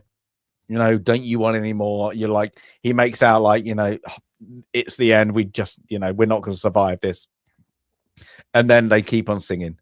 And then Michael Caine's character kind of like, has, I can't remember what he says exactly. He has a kind of a go like them bastards or something like that. He almost has a little bit of a mental break where he starts kind of just laughing at the hopelessness, because they're all assuming they're coming for another wave. Yeah, exactly. He has a little bit of that break of just laughing about it, almost like you've got to be kidding me at this point.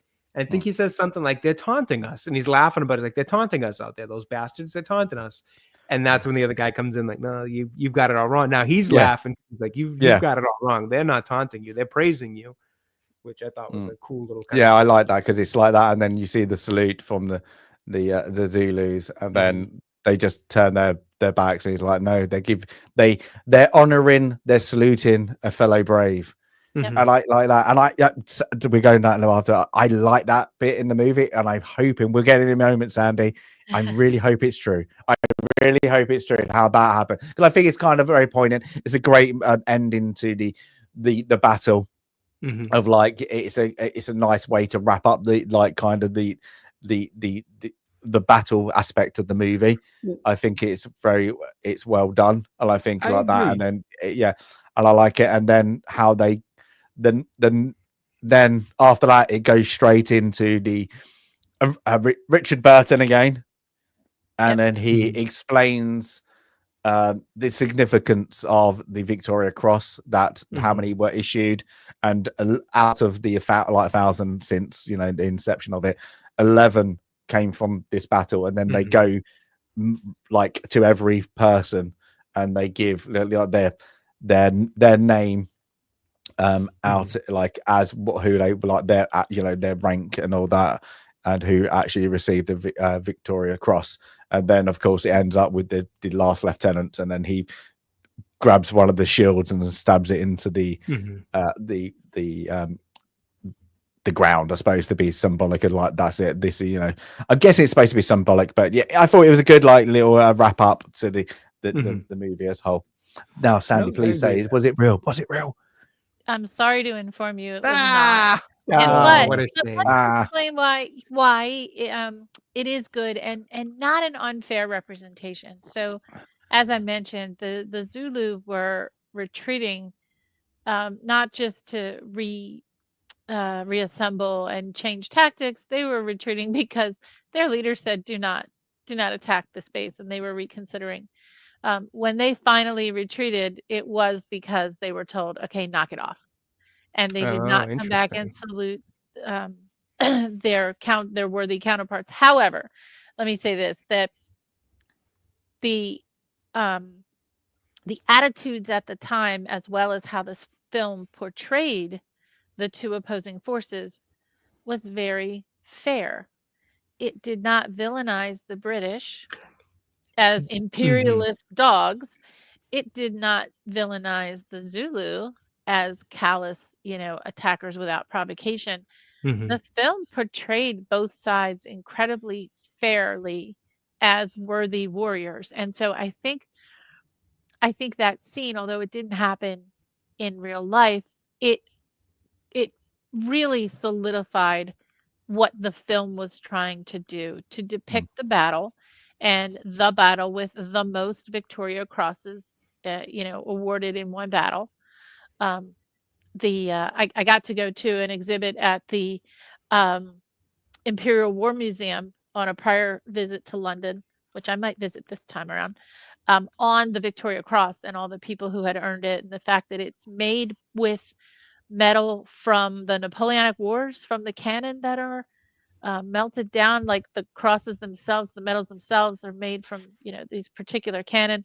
So just so much history, and not easy to get one, right? It's not easy to get one. No. But 11 people from this battle were honored for their gallantry. In the United States, we have the Medal of Honor, and one of the early battles where we had multiple Medal of Honor winners was the Battle of the Battle of Fredericksburg, particularly on the Slaughter Pen Farm. There were 5 Medals of Honor granted just for that battle. My ancestor happened to be in that battle. And then the Battle of Iwo Jima, there were 27 United States Medals of Honor granted to Marines and Navy corpsmen, mostly hospital corpsmen, during the intense fighting. So both of these high honors are rare, and that's what this film was intended to do, to honor those who received one, including Hook, who received one. And I don't think they honored him very well in this in the film. movie. No. By the time we get to that, I was shocked that I'm like, how did he get one? Because it sounds like he was. Yeah. So it really is such a shame they did that to the story of the actual guy. It really is. But 11, that's pretty amazing. But I did like the scene, of them saluting, fellow braves, even though it's not historically accurate. I liked it as well for the same reason you just pointed out, Sandy. I thought it did a great job at because right before you get that little salute from them too, there's a line about how from Baker's character to Michael Caine's character about how they're talking about like, was this Michael Caine's asking him essentially like, is this what it felt like after your first battle? This shame that I feel and this kind of stuff that I feel. And Baker's character kind of reveals at that point, like, this is my first battle, essentially. He's an engineer. I came to build and so and that's his line is like, I came to build a bridge. I told you that. So it did. And then obviously you have the Zulu who are just simply defending their land that's been invaded. So this is kind of a battle that in terms of, obviously there's a political side of it with, the British involvement of being down in that region at that point. But in terms of like those specific soldiers, they're just soldiers doing their job. They came there to build a bridge. They weren't looking for a battle. And the Zulu also weren't really necessarily looking for a battle because they didn't expect their land to be, invaded by other countries or whatever. So it really does depict the idea that there's I'm sure depending on who you ask, they'll say a different side of it, but it doesn't feel like one side's a good guy, one side's a bad guy. It feels more just like these are two groups of people forced to be in a battle they didn't necessarily want to be in, but their duty is calling them off their own respective countries and lands. Yeah. Well, that's the thing. They don't show. That's what I say is it's the battle, because they do not go in the political, the era of the time. Did like, I know what era it is, but if they don't put a date in the movie, a lot of people wouldn't know when it was set. And that's the thing. It's about the British soldiers against the Zulus. That's it. That's the movie. It's like that, and it's shown the struggles, the courage, the downfall, and there's even a bit. I think one of the British ones like, why are we here? And it's true. Why are they there? And it's like that. Like, and I think that was just saying, why us? Like, why is it us? The brilliant response from the guy who's like, exactly. we're the ones who are here. And it's like, that's the matter of fact, side of it. But that's it. Like, how many soldiers have gone to a battle, like even modern? It's like, why the hell are we here? What are we doing? Get sent, we get sent. And you signed up, you get sent where you're sent. And I like that. And it is like, it's struggle, not against, I suppose at one point it's, your flag or your nation or whatever your belief is. It's literally you're fighting for the man next to you. And that's the whole point. Like, there's a point where it comes down to that gritty-nitty. It's like, you literally, we didn't think we're going to get in a fight today, and that's what it is. And I think I get the true story of it. It's down to that, that survival. And especially before we get into it a bit like that, there is a more of a thicker backstory to the real story. Because before we get into like that, I'm going to go to it. Is like, there is apparently an uppance of the actual portrayal of the battle than it was in real life, because of the disaster of the battle the previous day. Is like that. So they needed, a paper win, I suppose, like that, for the journalists and the newspapers, because you don't want to go the loss. It was okay, we've got that. So there is a very much a propaganda behind this. Is the British don't lose and then they lost, but look at this, 160 beat, fought back, defended against 4,000. So there's the story, not the day before. Forget that, quickly forget that. And that's why in real history, Lord Chelmsford got thrown under the bus, even though he was one of the inner circle of royalty, is because that shouldn't have happened. How did it happen? So there's things like that. So this story, like, you think this is 1870s, this is 1960s. It got portrayed, and they portrayed it as they did, and I think they did a good job. As you say, they're not showing the conqueror and the barbarian, I suppose you want to call it. They're not doing that. They're not showing the villain. They're just showing what happens when two people opposite sides come together, and the survival of that. So I think it does well. But on that, Sandy, so one more item. We talked about some of the actors, and I just want to make sure, I think I overlooked the chief, the actor who plays Chetaweo, was the actual Zulu chief. His name is interesting. Chief Mangosuthu Butelzi. And here we go again. I'm going to say it again. He just died last year. This guy died when he was 95 years old. That's an immense. He was the chief, and he also was an actor. So he played in a couple of, like, 3 or 4 films, really. And in each film, he played a different Zulu chief. No kidding. He was portraying his forebearers in different films, which I thought was really cool. And you mentioned the political. Unfortunately, the political side was actually a better, a more positive story, right? Because the chief, Chetaweo, wanted to maintain his relations with not just Britain, but the West. And that's why there was this, hey, don't attack this little outpost, please. And his military leaders did it anyway. but an intelligent man who did actually, respect the British. He didn't honor them or salute them, but he certainly did respect the Brits.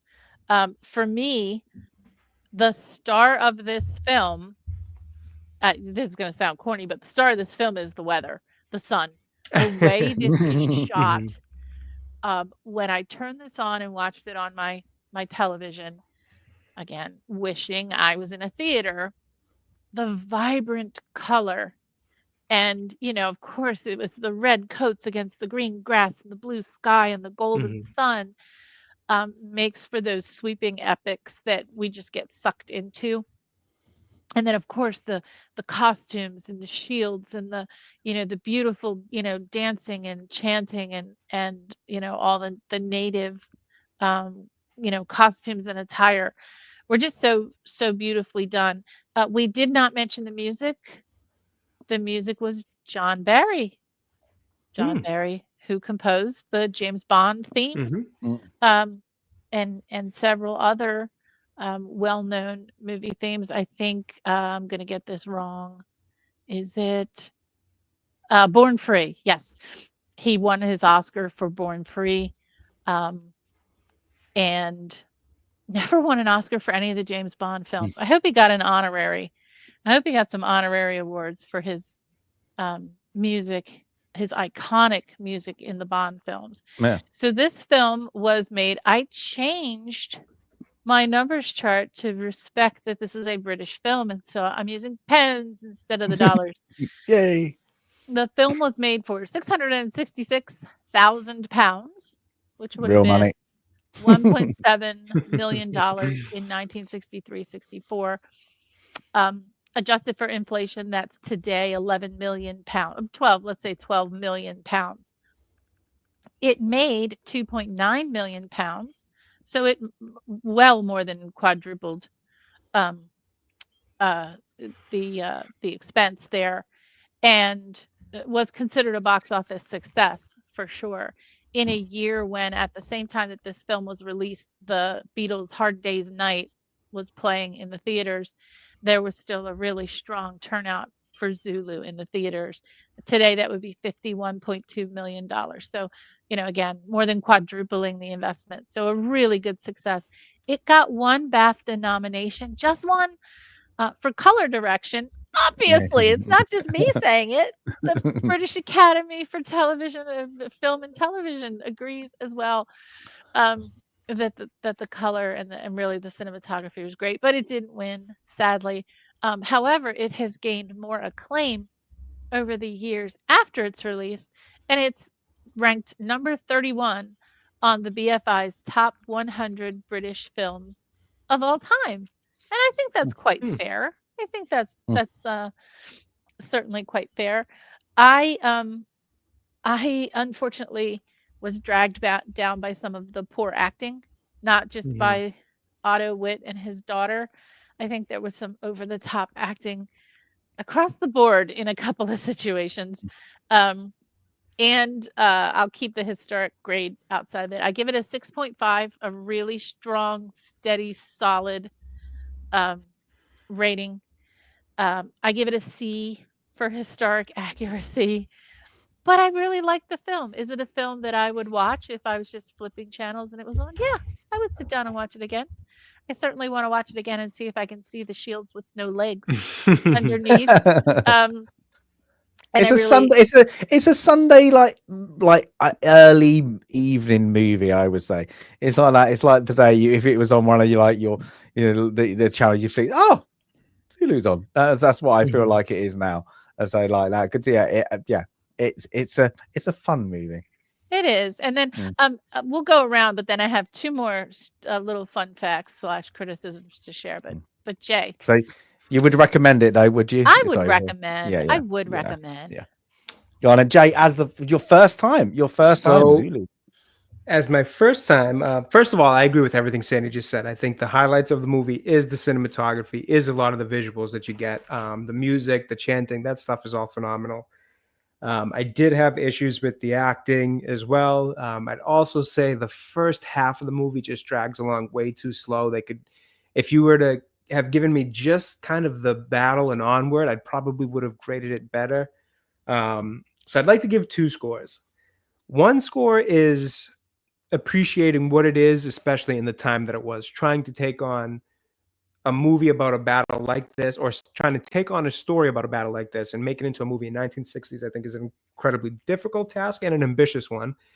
And I think they did pretty good with it. So for that, I would give them a very solid 6. Now, I think this is the first time in the history of Film Club where I become the proverbial turd in the punch bowl, because it sounds like chat and you guys really like this one a lot more than I did. In terms of my own personal enjoyment of watching this one, I have to give it about a 5. I just had too much issues with some of the characters, specifically the wits and the way they portrayed Hook. They just were so unlikable. And then there was this idea of just the bad acting more so from the wits. Like I said, the first half of the movie just kind of drags on and feels like it jumps around a little bit too much in terms of storytelling.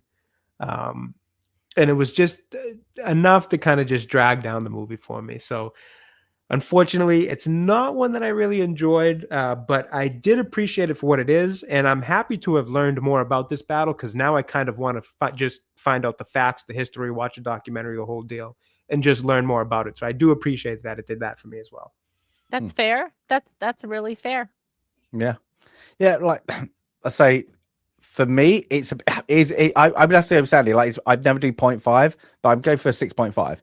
It's not they call it an epic. It's not there for an epic. The visuals are the rest of it isn't that, but I do like this movie.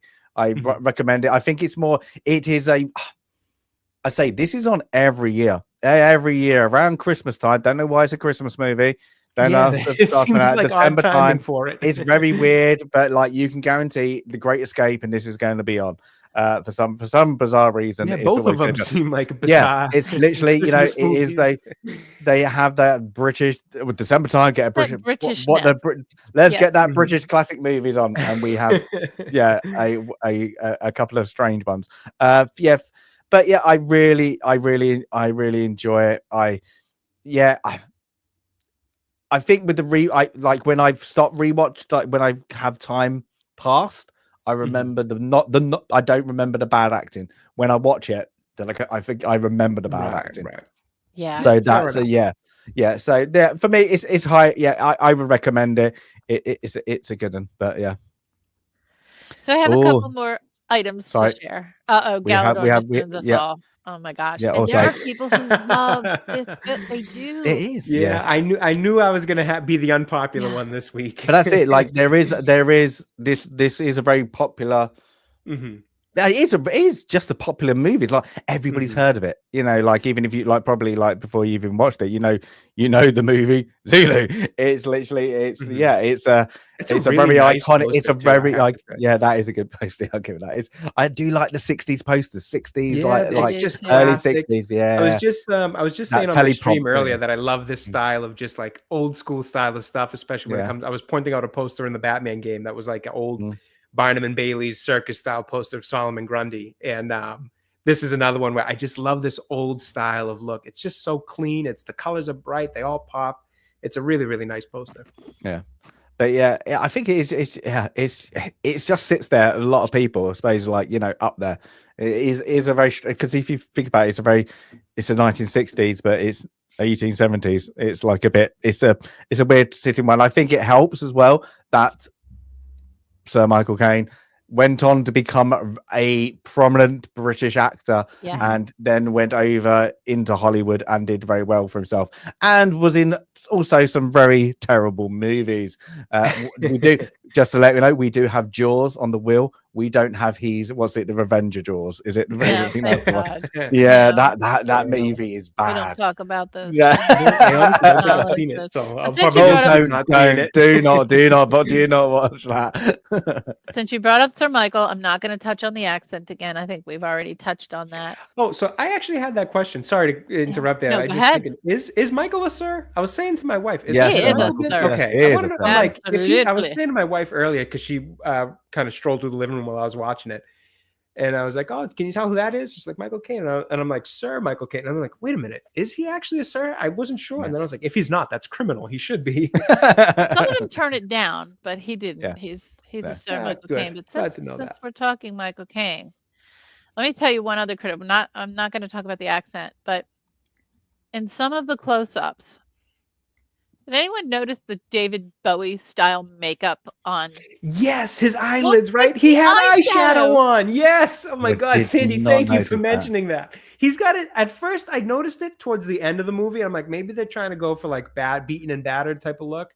But No. as I'm watching it beside me here for the visual cues, early in the movie, he's got like this bluish, purplish eyeshadow Yeah. on. That's bizarre. I didn't know where it came from or why they put it on him.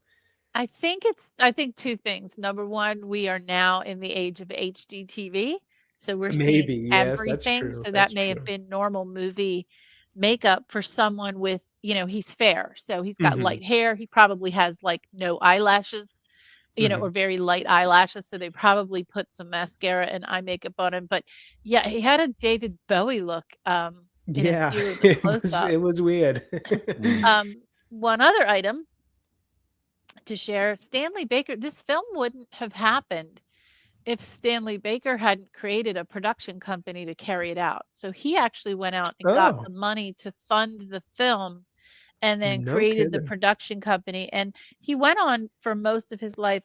I didn't know who he was. Honestly, I don't think I've ever heard of Stanley Baker. So when I found out he was also Sir Stanley Baker, I was like, what has he done? More as a producer.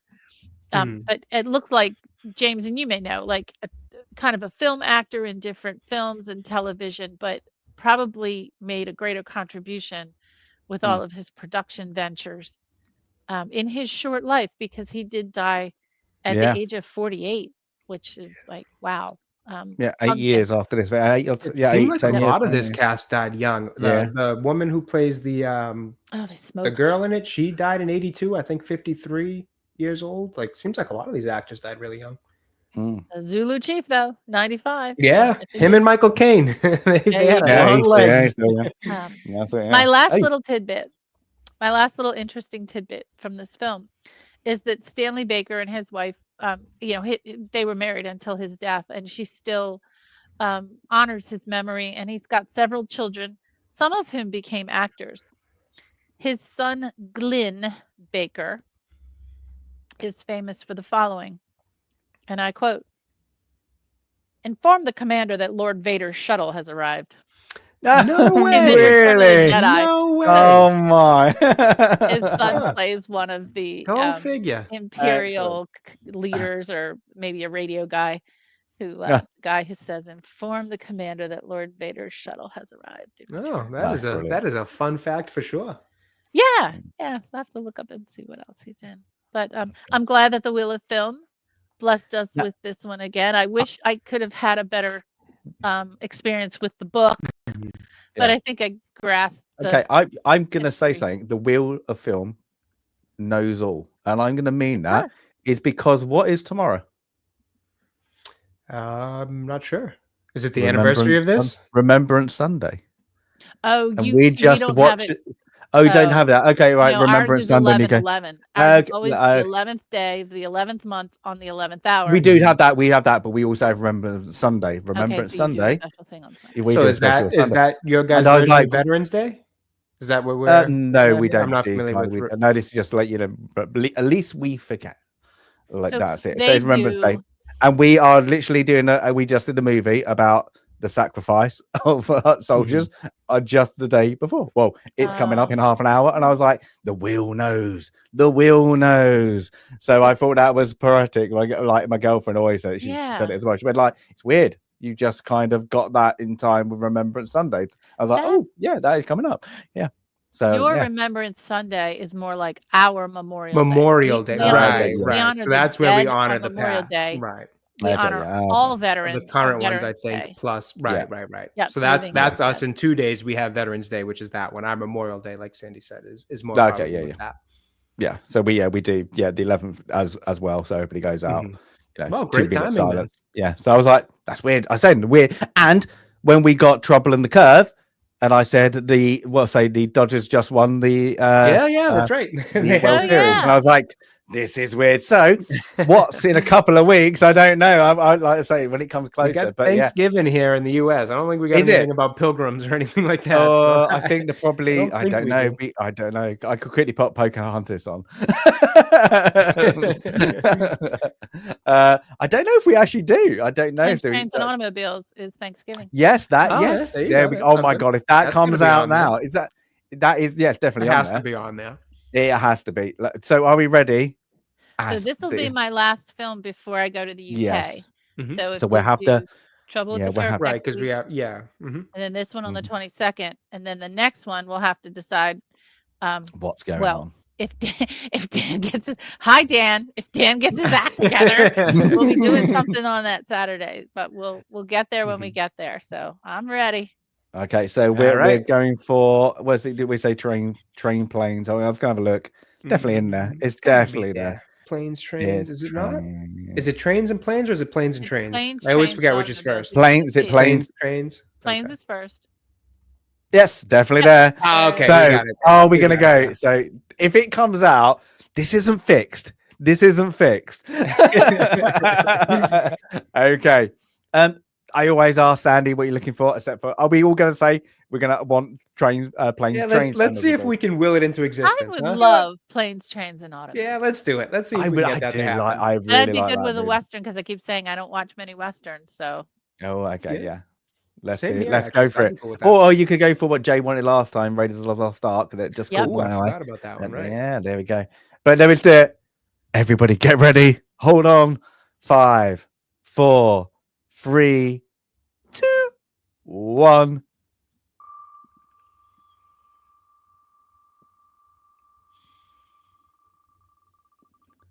What do we got? Ooh, Yes! okay. Weddings and a funeral. Okay. Nice! Okay, nice, Okay. nice. nice. There you go. It's a good friendsgiving. That'd be a nice friendsgiving film. There you for sure. go. All about That's the friends. Jay, There have we you go. seen 4 Weddings? I have, but not in ages. Yeah. So this will same be a here. good rewatch.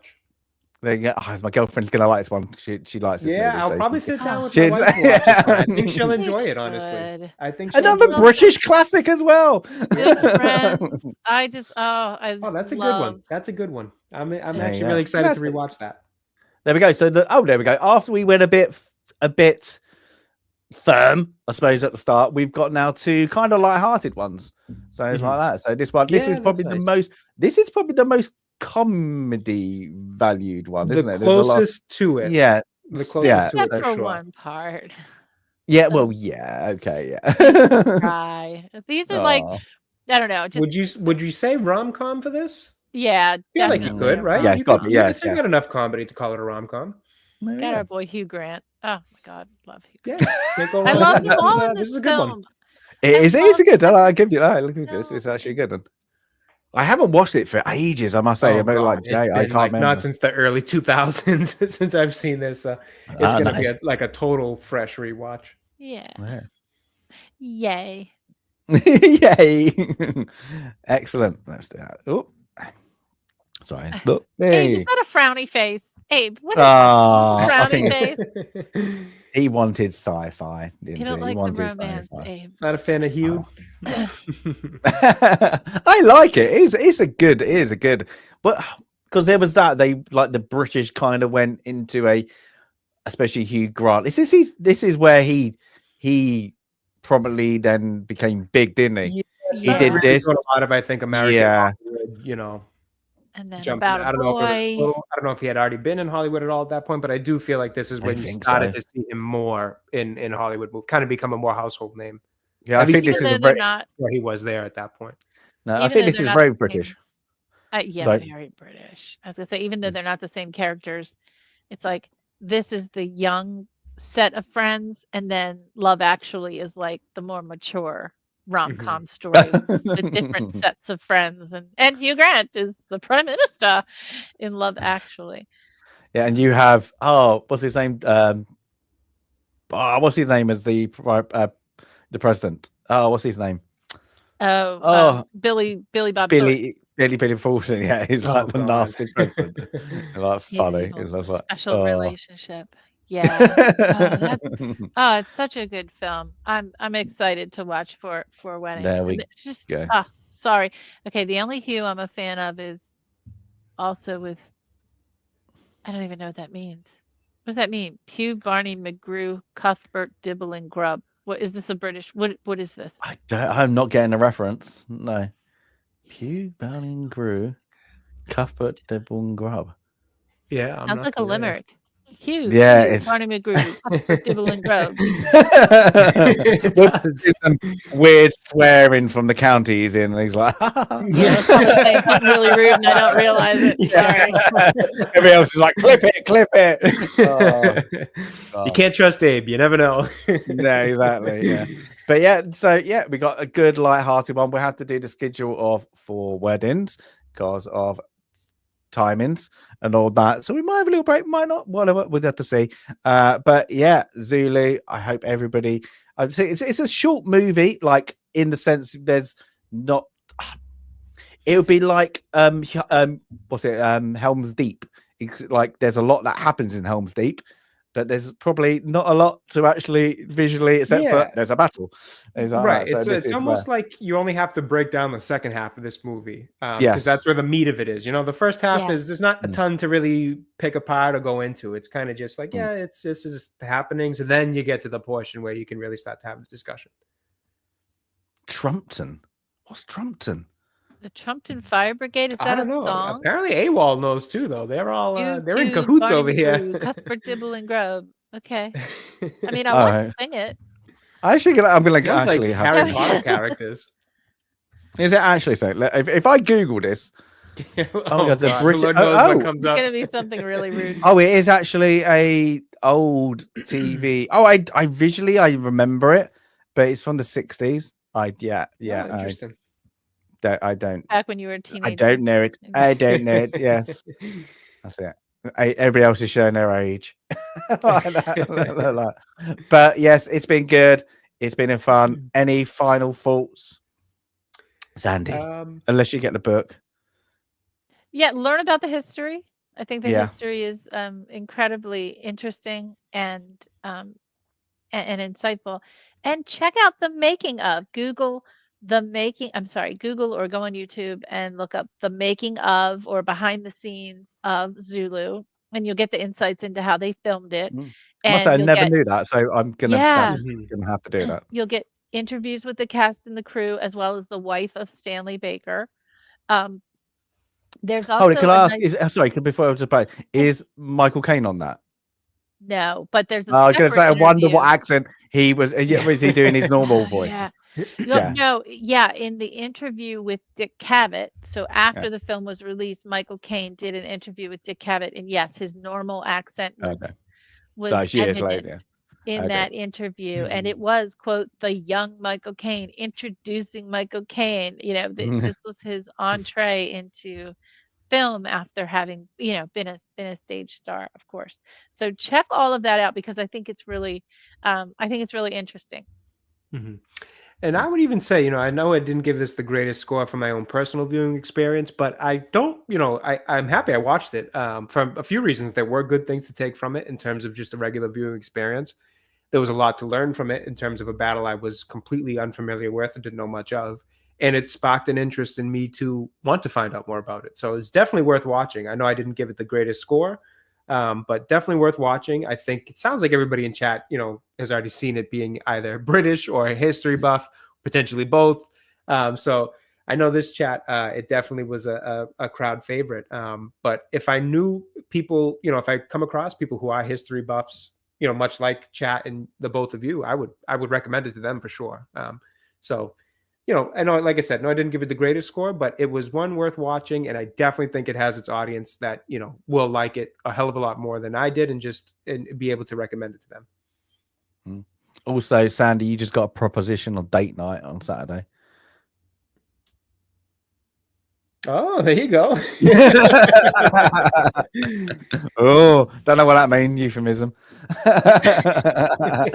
But yeah, I say, like, I like the movie. I think like that, and like I suppose the older I get, even back there, I like it because it got me into like learning about the Boer Wars and stuff like that, and the like that our place in Africa and things like that. Like everybody remembers the European wars, the American wars, and all that. The everybody forgets. No, there's other continents that it did happen on. So a lot of people, like you can see like in the movie, like they're wearing the Egyptian Sphinx. So I think that is a problem that you can go and learn. Like it's not just Egypt that the British are the famous for. It's we were in South Africa, reasons, and I think you can dive into a bit of a rabbit hole. But I think is it as a history buff, a little bit of a nerd about that. You can dive in, and then you can just go off in a tangent of what makes you like interesting. Yeah. So yeah, it follows a good little stamp of like history and time. So it's a good one for me. But yeah, but cool. But apart from that, I'm guessing Jay, you're doing more Batman because you're doing it today. I was thinking about it. I may fire one up. A few of my buddies wanted to play some Call of Duty, so I'm going to check in with them first, but I do kind of want to keep playing, so there's a good chance you see a Batman stream coming up very shortly. How many hours did you do today? Couple of hours? 3.5 3 almost. hours. So, yeah, got a nice session. Got quite a bit done too. So we may you may see another one of those. Might fire one up really quickly after the stream, after I eat a little bit, and then come back up. Yeah. And then you've got next week. You're going to have to do the review of season 1 of The Penguin. Because we got the last episode. Is it Tuesday? So my Tuesday's your Monday, no, is it? I'm not sure. I want to say it's tomorrow. I thought it was Sunday night. I thought this Sunday was night. the last episode. So yes, that should be coming out. Unfortunately, I fell way behind on the episodes just because life got a little busy. So I will do a kind of final recap one of the way the season ends, and I'm excited for it. Actually, I've really enjoyed the show. Me too. So I'm looking forward to that. Yeah, and Sandy prepping for the UK. I'm guessing very getting very ready soon. for the UK. I've got my list of places and castles and theater tickets and all kinds of and work all lined up. So yeah, I'm just waiting to see what we're gonna do on Saturday. So I'm cough, Mr. Pork Chop, cough. I know, seriously. So James, I am looking forward. I really hope I'm gonna get to meet you in person. I'm looking forward to that. And just got to get my act together so I can disconnect from here when I go over there. But we've still got 2.5 weeks, so we've got plenty of film club until then. Excellent. And cool. All right. For myself, I don't know. To be honest, I don't know. I literally don't know. I don't know. Like I've been so busy in real life. When it happens, sorry guys, it's just going to happen, and it will be very short notice. Or otherwise, I need to do some more. Keep on saying I'm going to do some reviews and stuff like that. Awesome things. I know. Yeah, I've got a couple of TV recommendations I want to do, and then of course my 10 whatever you want to call them. Need to start doing those out again. But I've just been like, oh, I'm really really busy, and every time I go sit down, life takes me away, and they're like, quick madness, and I'm like, wow, how did that go there? So yeah, it's all a bit of fun. I loving a bit of YouTube, and I'm loving film club, so that's a firm for me. So what would be next in your recommendation if we forced you to do a recommendations video? What would be next? What that categories? Yeah, in your categories. It would be, if you had to twist I think it wasn't it romance is next? I'm sure romance. Yeah, romance is next. Okay. So, right. But so I've nearly done. I did finish off the list, and then I said no because I want to do it on a TV show. There was a TV show I watched as well, so I will do that. But yeah, I will do that. But every time I go, do I do romance, as we know, romance, or quirky romance? Romance you wouldn't expect. I was like, ooh, what would be better? So I keep an ooh and an R in. So I might have to do 2 lots. I might do 2 lots. Yeah, exactly. So I might do the romance you wouldn't expect, and the Hollywood romance movie, I suppose. But anyway, thank you, chat, for popping along. A little bit later for me today, but life took over. But I hope you really enjoyed. Everybody who enjoyed Zulu, I hope you give this little bit of a thumbs up. Give it a little bit of like before you end the stream. And as always, we will see you back in the next one. We're talking about baseball, where I'm going to get educated not just on about a good movie, but maybe on the game. On that next time, it'll be Trouble with the Curve. So until next one, everyone, have a good one, and we'll see you in the next one. Bye-bye.